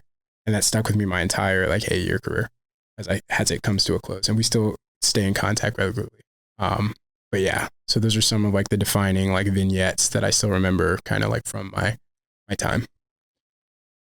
For me, sitting here and listening to your story, I think back to the other officers that I've had on the podcast, and especially the other Marine Corps officers. They all had that pivotal staff NCO interaction as a young lieutenant, and really kind of all right, this is how you lead people. And they all said the same variation of what you said. I learned to lead from that staff NCO. 100%. Yeah. Okinawa is an interesting spot, just because you are in the WEZ, the weapons engagement zone, right? So you're very close to adversaries, what we deem as adversaries now and have for a while. So your bonds are very close knit as even opposed to being at Camp Pendleton, or I've never been to Camp Lejeune, but Camp Lejeune, because it's just all of you just there, right? So your bonds are very tight and very strong. So I was very fortunate to have Donnie come on the team, especially in that platoon where there's a lot of room for improvement. Morale was not very great when we got there. We had to turn some things around. And I'll never forget, he got out of his little Toyota. He was wearing a tweed jacket and just slacks. And he's like, hey, I'm going to talk to the Marines for about an hour. So, sir, I'll see you in a second. And I was like, oh, okay. Because at that point, I didn't know what I didn't know. So I was like, you know what, I'm going to get this platoon. I was only there 2 or 3 weeks before him. And I had some people there, right, that maybe should have taken a better role. But it's hey, if you're put in a position, you got to own it. Just like all orders from higher, right? You have to own them, whether you like them or not, you feel indifferent, you know? And so I appreciated watching him, or being able to witness him and watch him and how he led. Also an Okie from Muskogee, right? An actual one, right? Boomer Sooner. And getting to watch him kind of do his thing. And I was able to take the pieces from him, the leadership nuggets from him, and kind of put them in my toolkit, right? So between him and Major Dominic Cheverati, I learned so much, right? In that first duty station, which I was super blessed. I don't know if I would have had the same values as I do now, and I did in the rest of my career, if I hadn't had those examples of leadership from both the enlisted paradigm and then the officer paradigm.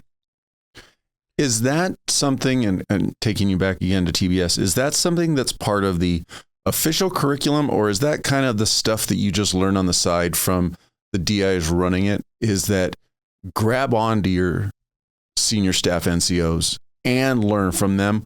Or is it just kind of trial by fire and you hopefully learn as you go? So I think learning is interesting because there's two things about it. You learn what you don't want to do, which is super important, and you learn what you do want to do. So in those formative training cycles, yeah, of course, they tell you like, hey, like listen to them, learn from them. But you're also told that you're the final decision maker. And so the responsibility that you can't delegate is also yours. And that's it, bar none. So you will be held to account for all orders that you are given, that you give or don't give. And so that's like the delicate balance, because it's like, well, an awkward catch-22 for a young man. Yeah, because you're like, well, my judgment's telling me this, except this person has the exposure and the experience, but what I say goes. And sometimes, like, I don't know if this, and if they're watching now, they'd have to tell me, but I don't think my personal was ever like my way or the highway, which was probably good, because that is toxic. That's not going to get like the job done, the mission done. I would say you're 100% ahead of the game if you could come in the door without that mentality, 100%. Regardless of what you've learned or going to learn. Mm-hmm. If you could just not come to the table with that mentality, that's it, right? I think getting back to kind of like the root of the question, it's taught to you in ways, but there's also like the relationship piece where you learn. So like it's kind of like this: like you go and you hear a speaker speak. They speak to the masses. They give you nuggets of wisdom that you could probably Google. When you build a relationship, that's when you find out the things that they wish they had done. And that's where the new growth is for you. Hey, this is a situation where I acted and X, Y, and Z happened. It's not a regret, but I'm just telling you, if you face the situation, which you will, this is how I would have handled the situation based on the parameters of whatever the situation was, right? And that's the human element that you don't learn there, right? Because you have to connect. First it's connection, then it's correction, right? And that's always what I tried to do, like with my son, not to try to train him like a Marine, but like that was always what it has been for my son or even my Marines. Like, hey, what's going on? Like, where's your head at? Okay, this is what I need you to do that you're not doing, X, Y, and Z, right? So yeah, I think that kind of covers it. So your first deployment to Japan, how long did that last, and where was your next deployment? So it was a duty station. So it was like a PCS move, permanent change of station. But I was there 2.5 years. So I signed up for an extra year or extra half year to kind of try to change my overseas rotation date. And plus Okinawa is pretty cool. Best scuba diving in the world, super cheap, like all things that now I'm like, not a regret, but maybe I should have gotten PADI certified while I was out there. But stayed there 2.5 years. I remember getting career DAS right as COVID kicked off. So 2020, I think we were, let me see. Yeah. I got the message on my phone because I had like this little doodad that like you could put your CAT card in and then you could just like log into where you needed to log into. But I found out, and that's right when COVID happened. So we were on Okinawa for like half of that time before we transitioned here. And then I came to Camp Pendleton, where I was at 1st Network Battalion. Was that your desire? I guess where I'm going with this, was your desire to be West Coast or was your desire to be East Coast? Because you come from Middle America. Mm-hmm. Yes. So always wanted California because I'd never really been in any meaningful way here besides 29 Palms, comm school, kind of getting to go see San Diego, kind of not, you know, in surrounding areas. Everybody should go to 29 Palms once. Exactly. Same with Oki. I think everybody should. Like, hey, you got to pay your dues. But no, I wanted Camp Pendleton, and I kind of found out around the same time that's where I was getting orders to. New battalion, setting up a new organization, super difficult. Takes a lot of work, you know, but many hands lighten the load. So it's taken kind of a life of its own now. When you look at like trying to build out all of the different structures within the organization that need to be built out. We have these things called like CGRIs, and other like benchmarks for like creating programs. So like whether you have like the voting office program or suicide prevention program or any of the other programs that you have, there is like an officer or somebody assigned to those things. So it's a lot of stuff. And it's huge, but we saw as a service, we saw that there was a gap in how we were doing communications. We hadn't had any new communications formations since Vietnam, I believe.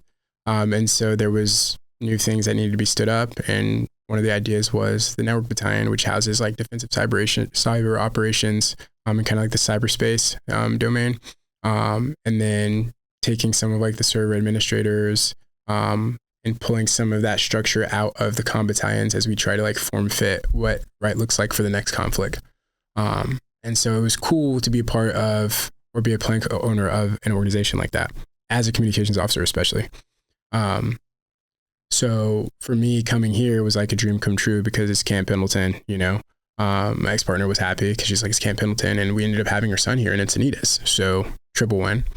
But for me, I was like, oh, I'm in California, you know, this is what everybody talks about, you know. And, you know, there's a rivalry between like the Hollywood Marines versus like, you know, those other Marines. But I was appreciative of the opportunity to kind of build something from the ground up. So coming from 7th Comm Battalion where things were pretty established, being someone who had to like help write policies and orders and stuff, that kind of fit like what I had been like bred to do from undergrad and even grad school, with kind of my degree there. So, and if I'm reading the calendar correctly, you're here basically 2021 is when you got to California? Back to Camp Pendleton? 2020. 2020. How soon was it certain that you were getting out now 2024?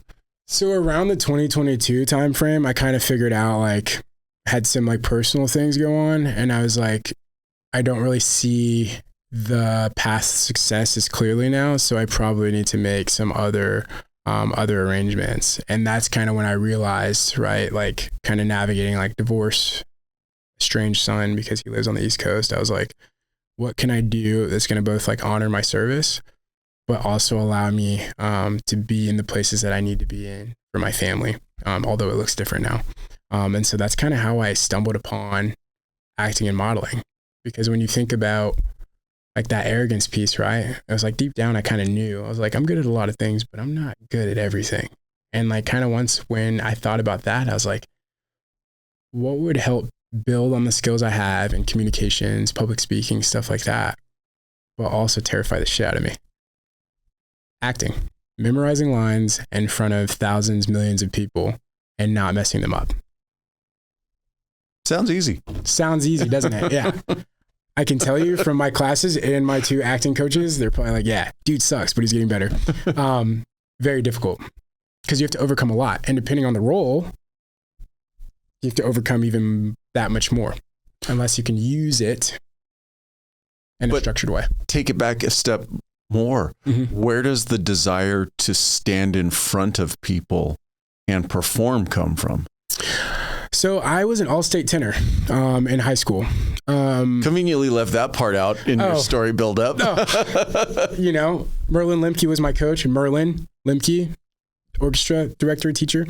But I kind of just, it was something my mom always said, like, hey, if you're going to be playing sports and, you know, I was playing football at the time. She's like, if you're going to be violent, you need to bring peace and bring goodness. So there's always a balance. So I was like, well, my sister's doing like jazz or something like that. And she's always up early, like going to sing. And my mom was like, well, I guess that's what you're going to be doing. So I was like, okay, mom. So yeah. Thanks, sister. Yeah. Right. I was like, damn, I thought I was gonna get to sleep. Right. But you know, like group logistics is like, hey, if we're all going to school, then you're going to school too. And you'll figure it out. But yeah, so like I had like kind of like a passion for that. I wasn't the greatest, but we did go to state. And I think we sang like Loch Lomond or something, some like Scottish song. It was an 8-part quartet. I think it's octet. That's what it was. See, it's coming back. And I remember like that was awesome. And we ended up placing like 2nd or 3rd or something in state. But that was kind of cool. But I never really delved into like the creative side of myself.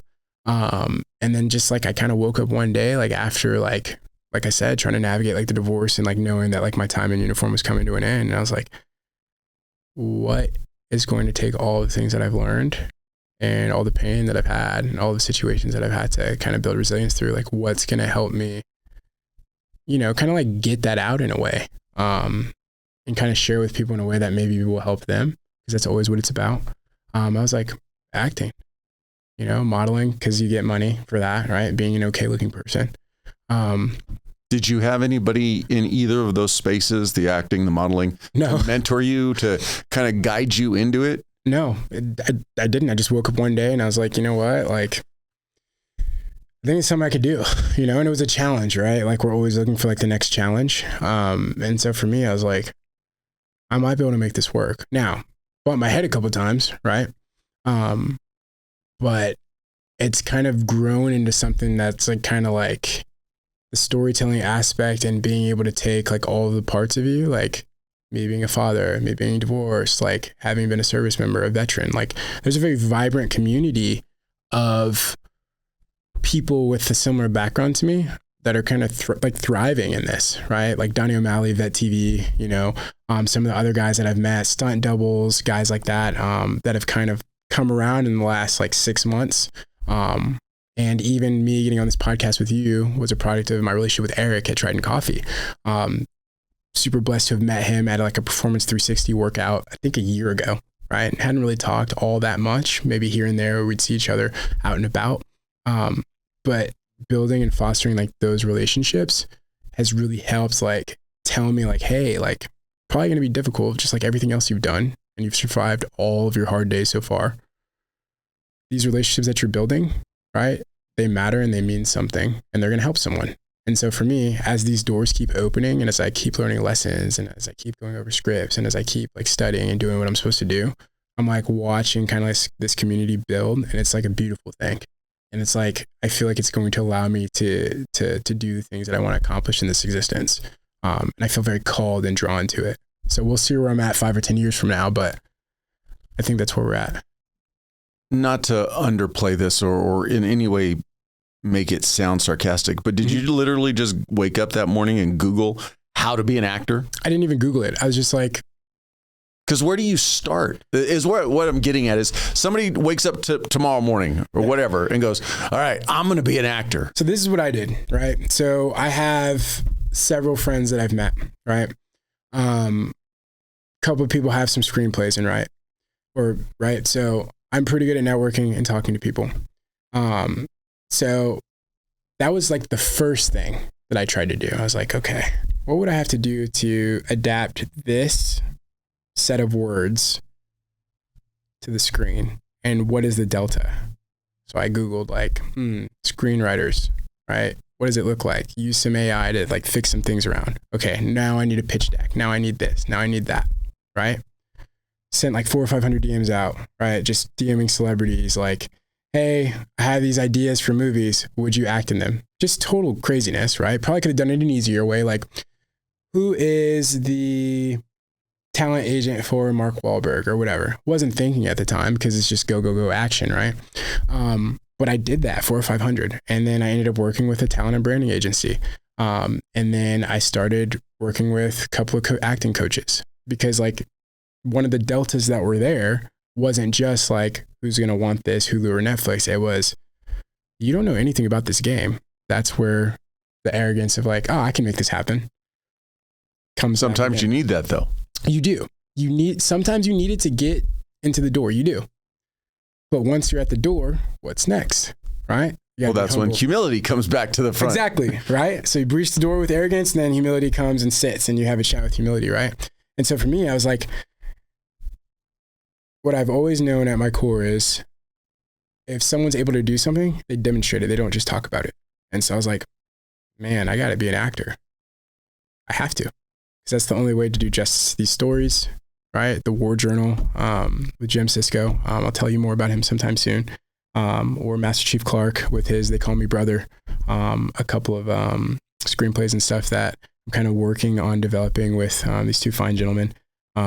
And so like, I was like, that's the only way that you gain credibility is by doing it. And since I have zero experience which sucks to say. I've been in like 3 movies since, smaller films, but it's like, you're still not there yet, man. And you still have a long way to go, but you know how to get there.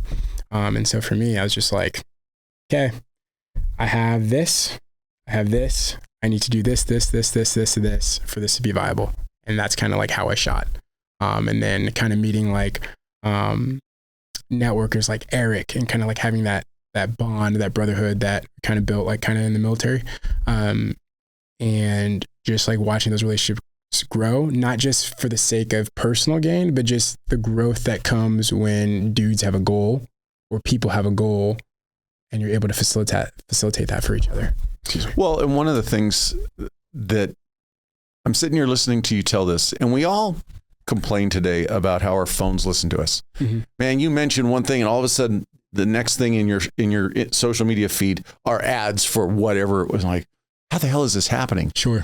But where that parallels what you're saying, at least in my interpretation of it, is as soon as you make the decision, I'm opening this door to acting, now I'm going to start putting it out there to anybody and everybody I know.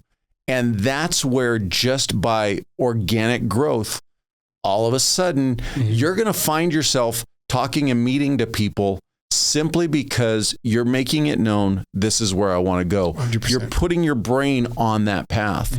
And sometimes that's all we need to do. It's just that jump off. Like you said, I sent 500 DMs. You know, it's just those little things that start moving you forward, that in a weird way kind of put your subconscious in a different pathway. I do believe that 100%. And I know people are like, oh, it's kind of yuppie to be like, oh, like manifestation, like whatever higher power you believe in, you pray, right? So for me, I'm like, I pray and I'm going to work towards what I want to get. When you're kind of like aligned and you're in alignment with what your purpose is supposed to be, things are going to start opening up for you. They just have. And I can say, oh, I don't know what it is. Like God, yes. But also like he's given you the tools. It's your job to figure out how are you going to move with it. He's given us each gifts, talents, resources to like kind of make what his purpose is going to be true. And you got to figure out how to put that together. For me, it turned out like, hey, like I'm just going to Wayne Gretzky it, like shoot as many shots as I can. One of them's going to hit, you know? I mean, there's a law of averages and a law of numbers for a reason, because you can't lose if you're like going for something that many times, right? And I also think like surrounding yourself with people who have the things or are doing the things you want to do is huge. And like your network being your net worth, like cliche, but it's true, right? And Eric wasn't even like a movie dude. He makes really freaking good coffee, right? And that's kind of how we connected a year ago in our love of fitness and everything like that.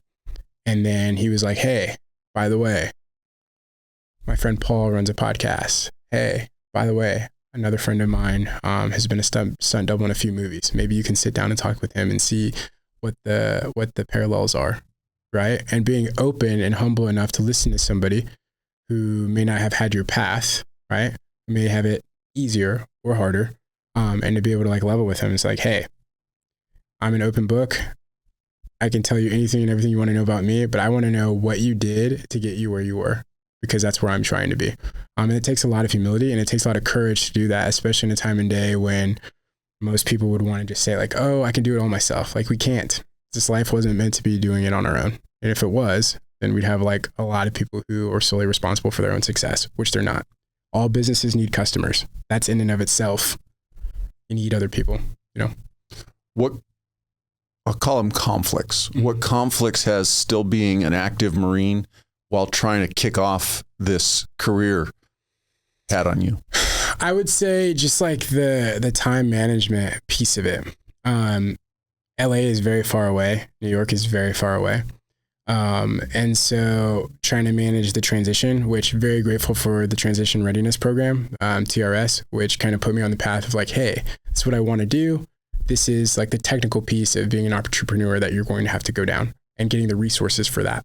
But it just makes it kind of difficult whenever you're like, hey, there's a casting, you know, but it's at, you know, 1700. And it's like, well, I'm on the clock till 1630. How am I going to make this work? Oh, well, we'll do a Zoom cast for you. I know we don't know who you are, but we're just going to take a risk. And I'm like, thanks, man. You know? And so that's been successful. But most of the shooting and stuff comes like on the weekends and stuff, which is good. Less traffic around. But sometimes there's conflicts where you got to go in your car and you got to like film something really quick, film a self-tape or do something to kind of move forward.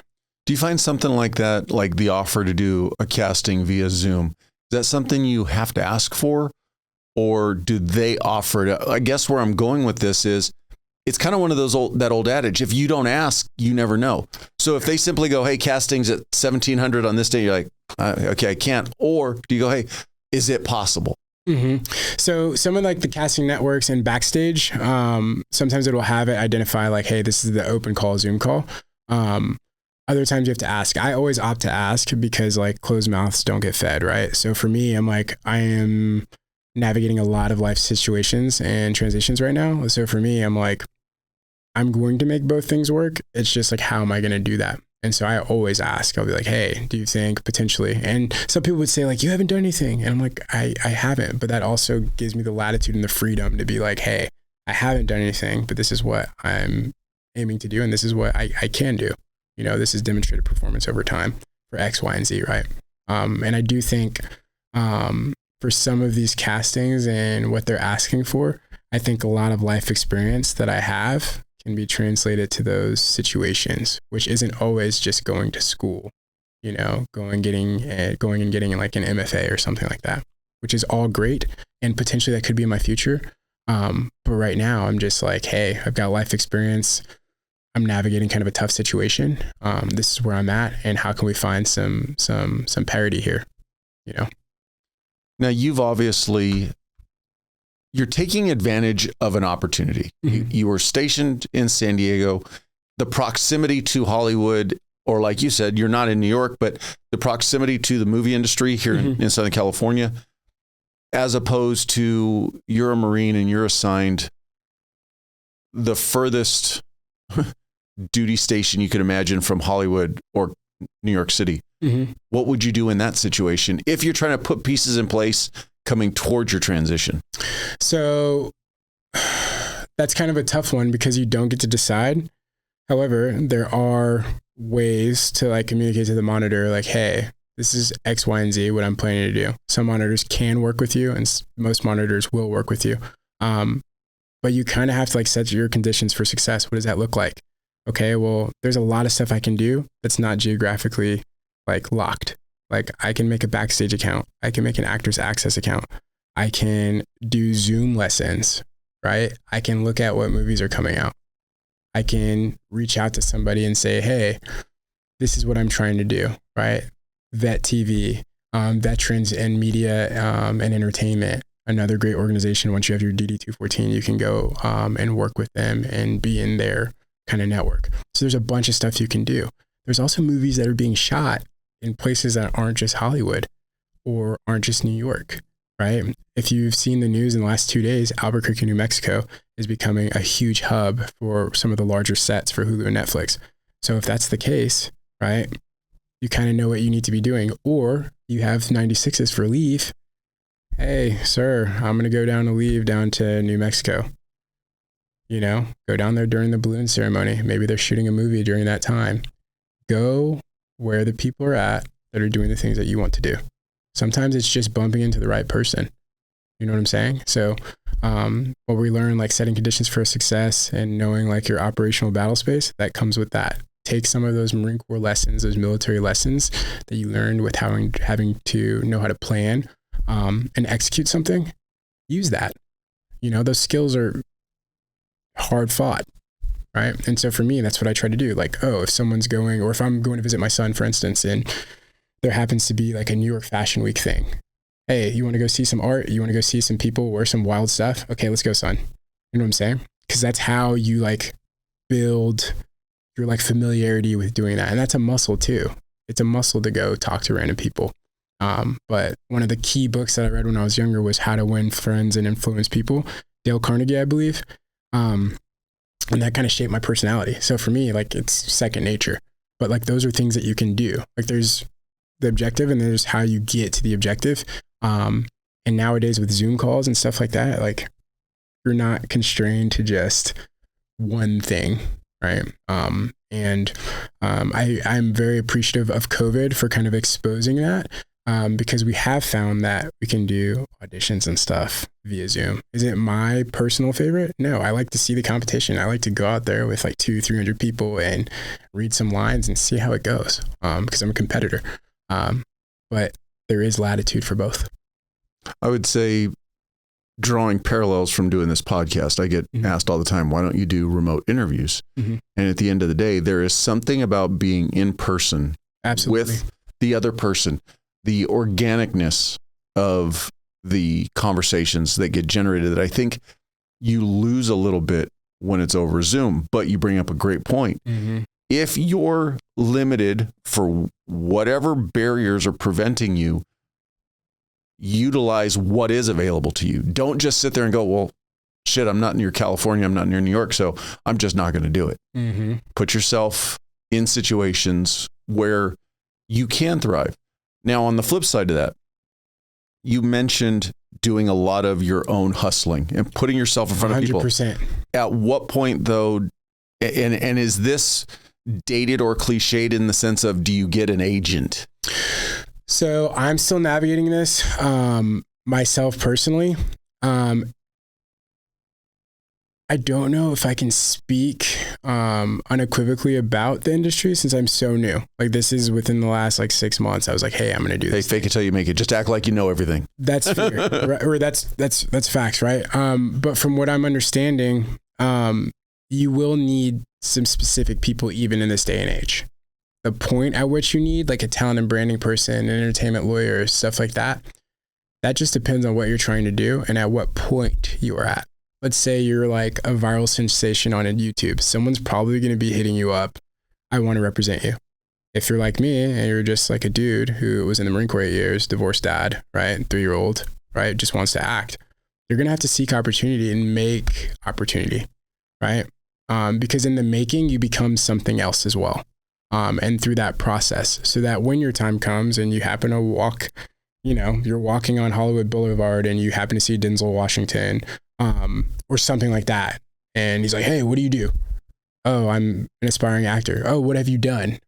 That's the key. Because everybody's an aspiring actor. Yeah. You can throw a stone in Hollywood and be like, yeah, I serve you coffee and I was in like 5 movies, And so you have to be prepared for the eventuality of success, because if you're not, then you kind of just blow it. And like, that's kind of the point that I'm at in my transition. So I'm working very hard on my scripts and like, I'm trying to watch movies that have people that I want to be acting in or acting with. Right. And I'm maintaining my friendships and relationships so that when it comes up that, oh, Garyth, damn, you missed another role. It's like, okay, man, well, what's the next one? Because there's going to be a yes, but you just have to meet. The preparation has to meet that opportunity. And like you said previously, it's a numbers game. It is. If you audition for 10 spots, you might get 1. If you audition for 100 spots, your ratio of potential hits are definitely going to go up. 100%. And like the quality in which you are off time, you're practicing, you're looking at scripts, all of your preparation. Because that's what's going to shine through. If someone offered me a movie tomorrow, and Brett Goldstein, one of my acting coaches, would tell me like, you should be terrified because you don't have the chops yet. And I think whenever you're moving to a new industry, it's like every veteran's probably worst fear, unless they work for themselves. Like, I got to start from the bottom. You're not starting from the bottom. You're starting with experience. And that's what people forget. So going back to being active duty, though, that's a compounding fear, because if you got that, hey, we want to hire you, we're going to film in London for 3 months. Yeah. It's a lot of leave time. Yeah. What do I do now? And along those same lines, how important is it to start curating a social media presence? But in equal to that, did you, I don't want to say work with the Marine Corps, but did you work with parameters that fit into what the Marine Corps says is acceptable for a social media presence. Does that make sense? So that's super interesting. So in the advent of all of like our military social media, like people, I never really sought like advice. I kind of just like put stuff up that like I like or that spoke to me. But nothing that I say or do, this podcast or anything is condoned or whatever by the DOD or whatever the verbiage I'm supposed to say. But I didn't really specifically do that, but I always just tried to make sure like my stuff or anything that I put out was something that I could like stand by, regardless of like the Marine Corps or agnostic to anything else, like in the court of public opinion, right? Or if I was asked about it, like I can say like, hey, yeah, I mean, I post gym stuff. I post my girlfriend and I post my family. I post things that I like. Try to post goodness, you know, and I try to make sure that it's not a means to itself. It's a means of connecting people, you know? But I didn't specifically say like, hey, like PAO, is this good or bad? You know? Because like also like what you said about in the beginning, kind of like making sure that like I stay like approachable and not alienating is very big to me, especially being like someone who's an aspiring artist or creator. I think we have way more things in common than we do that divide us. And that's across the board. Is there a lot of work that we can do? There's a ton of work that everyone can do, right? That's like on an individual, societal, institutional level, we have work to do.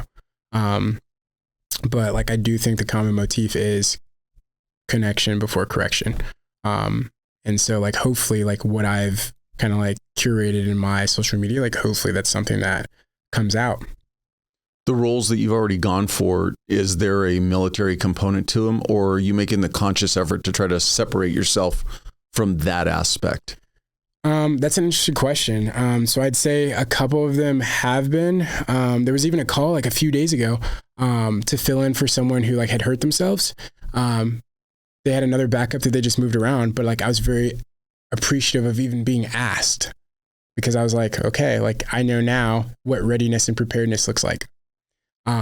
And so that kind of changed even like how I live, like my personal life, like as far as like what I'm available to do and like what I do or where I'm at. Right.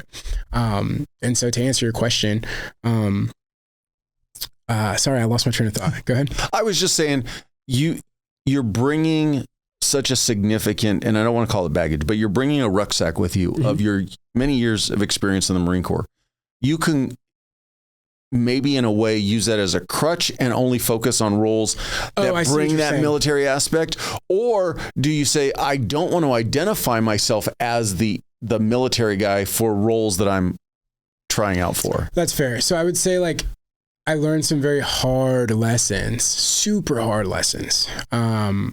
Some ones that have like left an indelible mark on like my soul and who I am. I'm not going to shy away from roles like that, because I do think like, no matter how much you run away from it, like this is a part of your life. And whether it's an ugly part or a great part, like people need to like understand and love themselves for who they are and where they're at. So for me, like if I get something that's military-esque, is it gonna be kind of painful because of my transition and my departure? Sure. But like, can I use that pain to become a better actor throughout the continuum of whatever the script is? I can. And so the ends at that point justify the means. Again, back to Land of Bad, the guy from This Is Us, I forget his name, but he was so peaceful, right? In that movie, This Is Us. And it was a very like... That was the officer of the team, correct? Yes, Shug, right? And seeing him kind of, and I don't know if he has a military background or not, but seeing how he kind of just like took on that role and just changed from being like the loving father who prematurely passed away and all, and This Is Us, to that was incredible. And that's the amount of like depth that I want to be able to bring. And I don't know how long he had to sit down with like veterans and stuff like that, because it's something that you have to do. You have to hang out and you have to socialize yourself with those people for those roles. But it was an incredible performance. And so like, any veteran that wants to be in media or entertainment, I would say never pigeonhole yourself. Honor your service. Find roles that speak to you. If you want to be a team guy and you never got to do that, make sure you're doing it for the right reasons. Not because like, hey, I never got to do this, but because of the appreciation and love for what they were able to accomplish and do, because everybody's path is different. Like we can all bemoan the fact like, hey, I didn't get human. I didn't get to be a pilot. I didn't get to do this. but what did you get to do and how can you use that? You know? And so for me, like if it's a rom-com, if it's a comedy, it doesn't matter to me. Like I'm just going to try to hit it out of the park. Well, and I would say, not to overgeneralize this, but you hit on an important point. I would imagine anybody that has come from the veteran or first responder community and goes into acting and is going to portray the role of a veteran or first responder, there is going to be something inside of us that's going to say, I need to nail this role so that in the eyes of my peers, I didn't let it down. Fair. But equally important to that, if you got the role of a divorced father of 5, even if you're not a father, even if you've never been divorced, you better figure out a way to nail that role and honor those divorced fathers of 5. You know? So, I mean, just from an outsider's perspective. 100%. And I think you kind of grow, and maybe taking liberties here since I'm like not a full-fledged actor, like I'm a baby actor, but you have to like value like what it's trying to teach you. And like I've been really blessed for the people that have come into my life. So like Ed Galhouse is one of my acting coaches as well. And he always talks about kind of like connection, silence, and then sending the line. So it's not even about like memorizing at first. As you're seeing what's the first type of emotion that comes to you, and then it's a conversation between two people, right? And that conversation isn't just because of what you're saying, it's what you're not saying, it's the pauses, it's all of those kind of pieces, right, that drive the scene. And so kind of getting a little off tangent, but like I think it's super important to pay homage to all those types of roles. And if you only want to do action, or if you only want to do stunts, or if you only want to do military roles because you're comfortable, I would say that's awesome. And if that's what you want to do for your entire career, do that.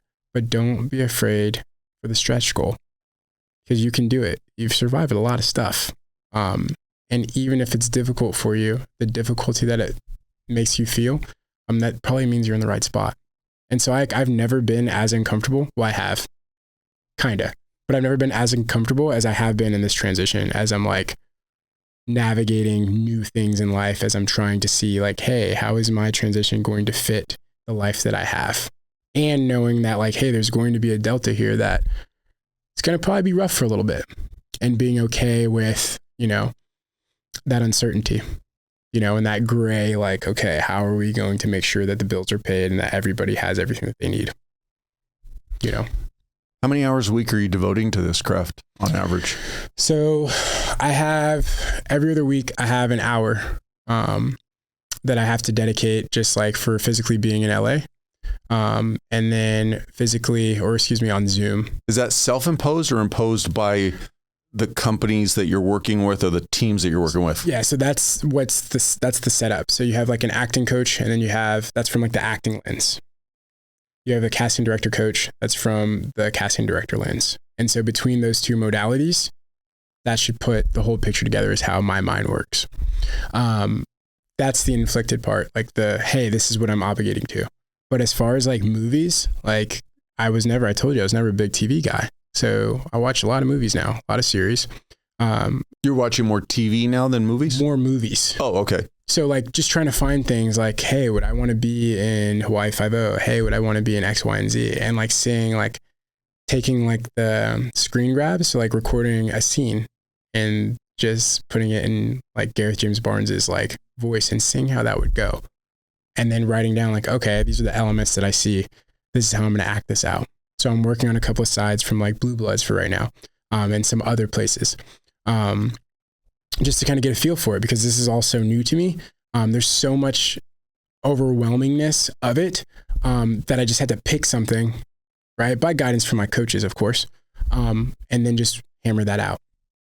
So like I have them on my phone, and sides are just like a few pages of like notes. And then you have, you underline like, hey, this is going to be my character. And like, even now I'm kind of just like memorizing them so that I can say back and forth, I can have like that dialogue, and then actually being able to like be present and feel like, okay, if I was saying these words, these are probably the emotions that I would have with it. Is this the emotions that I feel? Is there a dissonance? Have I been in a situation that makes me feel like this before? and having that 8 years of military experience, being divorced, like there's a bunch of other things that I can draw from and be like, okay, I could see how this character would feel like this in this situation. And then you also have like the secondary piece of it, which is like, is this what is supposed to be communicated by this dialogue? Because you could totally miss it. I had, working with Ed, like we were going through some sides, and I totally butchered like the concept. Like I thought it was one thing, and he was like walking me through kind of like the 6 steps of like, hey, like this is the character arch, this is the analysis. And he's like, have you ever thought it might be this? Changed my whole paradigm on acting out that scene, because from my experiences and where I was from, I was like, oh, it's that. And I was so arrogant and assured that it was it. I acted like, he's like, yeah, that was great acting, but you missed it. And he's like, when you're talking to, or when you're demonstrating your craft in front of casting directors, if you don't find the nugget that's supposed to be found, they're not even gonna call you back, even if it's great, you know? Cause he had a story where, he was supposed to act in a certain way for a role. He did what felt right to him. He ends up getting the role over everybody else who did it right because of what it said in the background. But his spin on it was more him. And so that's why he got the role. So being able to learn from, you know, Ed Galhouse and Brett Goldstein and some of the other people that I watch very actively, it's been able to help color like my maturation in the craft. For somebody who's thinking about doing similar to the path you've taken, what kind of financial output has it been for you to go down this path? So yeah, like I think it's kind of been, how should I answer this? I think when you're going through like a critical transition, I think you have to understand like what acceptable loss is, and you have to understand like what's your threshold. I was very fortunate to not lose that much. I invested a lot. Like you have to do like headshots. You have to do some other things, which some of that's also taken care of by some of the other things and other ventures that like I'm working on and have, and relationships that I have, because it comes back to relationships, right? And connection. But it can be very expensive. But I would say like if someone wants to start out, like if your buddy does headshots, go to your buddy. But like acting classes, those have to, I'm not saying, but I would imagine depending on the level of the acting coach. So it can, but a lot of stuff with the advent of technology and AI as it is now, there's a lot of this stuff that like, if I was like, what's the word? If I had been more cognizant of, there's a lot of stuff online that you can use, right? There's a lot of apps and resources, and that's where you can start. So like, you also don't want to build bad habits like in the industry, which I had to learn, like, you know, being a veteran or almost a veteran, like when you say certain things in email, it's casual to us, but to other people, hey, that's super intense. That's direct. Like, you know, those type of things, so that you don't learn bad habits, a coach would be very helpful. But vetting is very difficult. And I was very blessed, like to the person that I had met, that I was working with for a little bit. We've since like stopped working together. But he introduced me to some very quality people. And so that helped me. My learning curve wasn't as steep. So I was very fortunate. But what I would say to someone who's starting out, like, hey, you're going to have to understand, like, it's going to cost you some. But the homework that you do beforehand, like, hey, what is a side? What is a character arc? Reading books, stuff like that I've started to do, that's going to help you. And then like a spirit of discernment is really going to help you as well. But you're going to bump your head a few times. When you start something new, you always do. Those are called growing pains. And you have to be able to embrace those. But the pathway has been set out for us by organizations like the VME, right? Adam Driver successfully did that. I think he ended up going to Juilliard on a scholarship after the Marine Corps. Voc Rehab, if you want to go to school to learn how to be an actor. Whenever you go to these different institutions, you are getting immersed in the craft, but also you're getting those networks, those built-in networks. Everybody does it. The Marine Corps, right? Police officers, everybody has like that common bond. And that's what opens the door for so many things. And so I would reach out to your network, be like, hey, if my buddy does web design, that's who I'm going to. I don't care how expensive it is, because why? Putting food on his table, that's building your relationship. And as someone you actually know has a vested interest in your success. Headshots, they don't need to be that expensive. Someone has a decent camera and they're a decent shot, go with them, because it's only going to get better. And all of those things have to be updated. It's not like a one and done thing, which a lot of people think like, oh, I did headshots 7 years ago. exactly. Do you look the same? No, probably not. So you might want to like have some different looks and stuff like that. But your network, I guarantee anybody who wants to start out on this, the network that you have probably has the resources that you need, especially at this point. And if you don't, you can reach out to me and I will put you in contact with whoever you need, or do my best to. I think it goes back to, you'd be surprised who's in your network that has a connection or a leverage point, just simply by you voicing, this is what I'm interested in. 100%. 100%. And then just like living in whatever that truth is for you. Like, you actually want to be a model actor. Like, don't be, well, I think people are going to make fun of me, or like, you got to like believe it for yourself. Like, if you don't believe it, then how do you expect other people to believe it? Same with acting in a role. Like, I think Ed Hardy said it best. He's like the new Venom or whatever. And he's like, good acting or bad, as long as people believe you, that's what it is. Right. And it's true. Like, that's what an actor's supposed to do. They're supposed to bring words from a script, put life into them, so that you believe the character, or pull something else. It's an art form. Right. And so I truly believe that. The person that you mentioned that you initially were working with, who kind of, and maybe if I interpreted incorrectly, I apologize, but kind of gave you the guidance of how to write an email properly and that type of information and that guidance. Does that person have a formal title, or was that just a happenstance relationship that you were lucky enough that they were guiding you? Yeah. So his name is Tay Wesley. We were working together on like press and branding. And like, when we kind of realized like, hey, I don't have enough yet, like enough B-reels, enough like content to need one, that we were kind of like, hey, like we can remain friends. But at this juncture, just similar to an entertainment lawyer, like you don't have the need right now. And that's what's going to save a lot of the overhead. Like, had I known that before, I probably would have made some different moves. But also, new person, new kid on the block, like, bump my head a few times, I'm going to learn, right? And I can advise now, like, hey, you might want to wait until X, Y, and Z. Because there's different like metrics, right? For some of these things. And it's kind of written out. And I have like a blueprint that I've written out that like, if I was to say, hey, Garyth, if you were starting out straight up with nothing, this is what I would do. And I'm kind of like trying to kludge that and put that together. So like, if someone says like, hey, this is what I want to do, I'd be like, hey, well, this is who you need to talk to. And like, there's a lot of like personal, like, not character traits, but like things you can practice to make you more approachable, to make people kind of like want to work with you. Cause that's a big thing. Cause like, as I said, I could be pretty brazen and arrogant. So like, I had to like make sure I read the room to know like who to open up to, you know, kind of Machiavellian, like 48 laws of power type thing. Right. Because you can also get got. And that happened to me a couple of times. I was just very fortunate to be able to kind of like navigate those situations. I guess where I'd like to kind of start wrapping it up is, of the, call it mistakes, call it learning lessons, whatever, going back on it now, what are some of the key things that you're like, oh man, if I had to do it over again, I definitely wouldn't do that? Let me think about that really quick before I answer, because I feel like I got eyes on me. But I try to live my life where I don't have any regrets. There are things like at different junctures that like I would have wished I had like done differently. And even if you just want to keep it in the parameters of just trying to get into the acting and modeling industry, I would say it's tough. It's tough because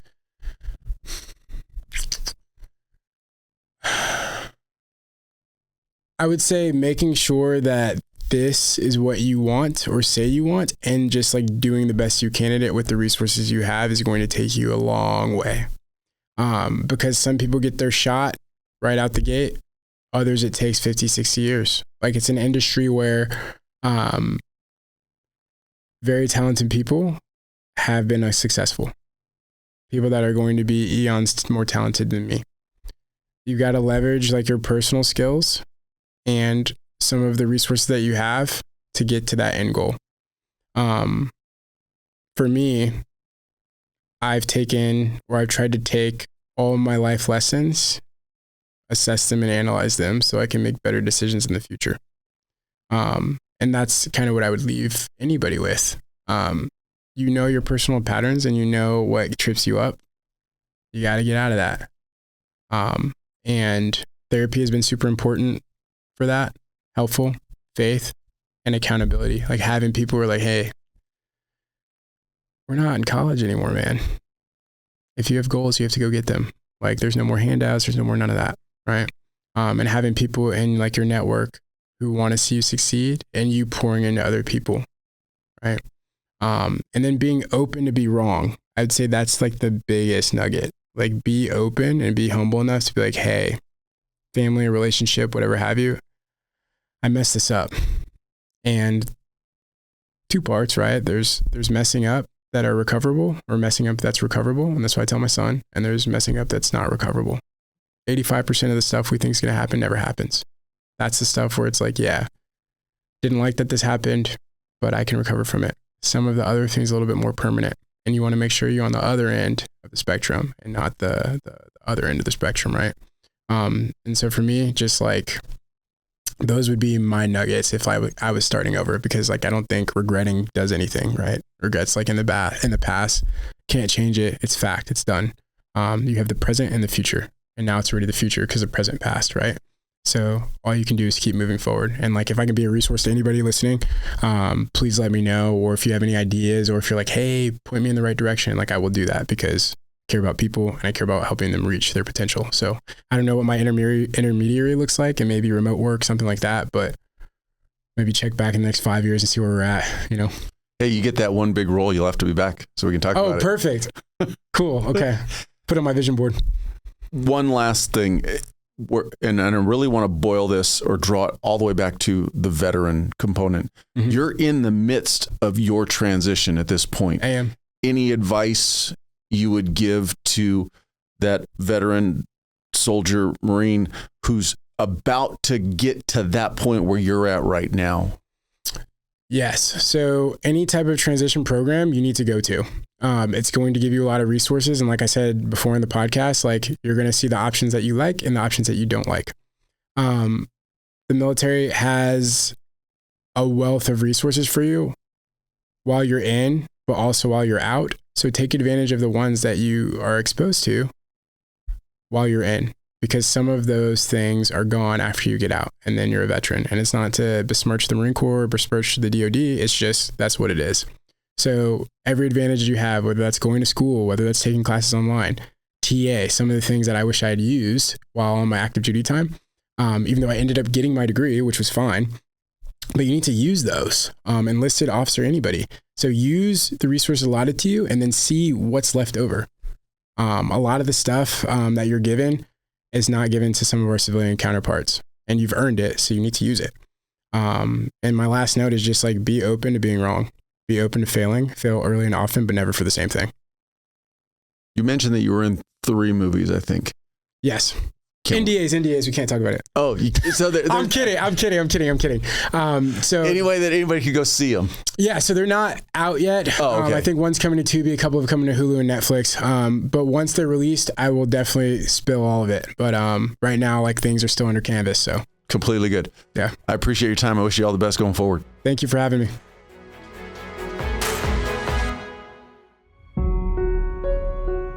I appreciate you watching. But before you go, if you like the video, please hit that subscribe button.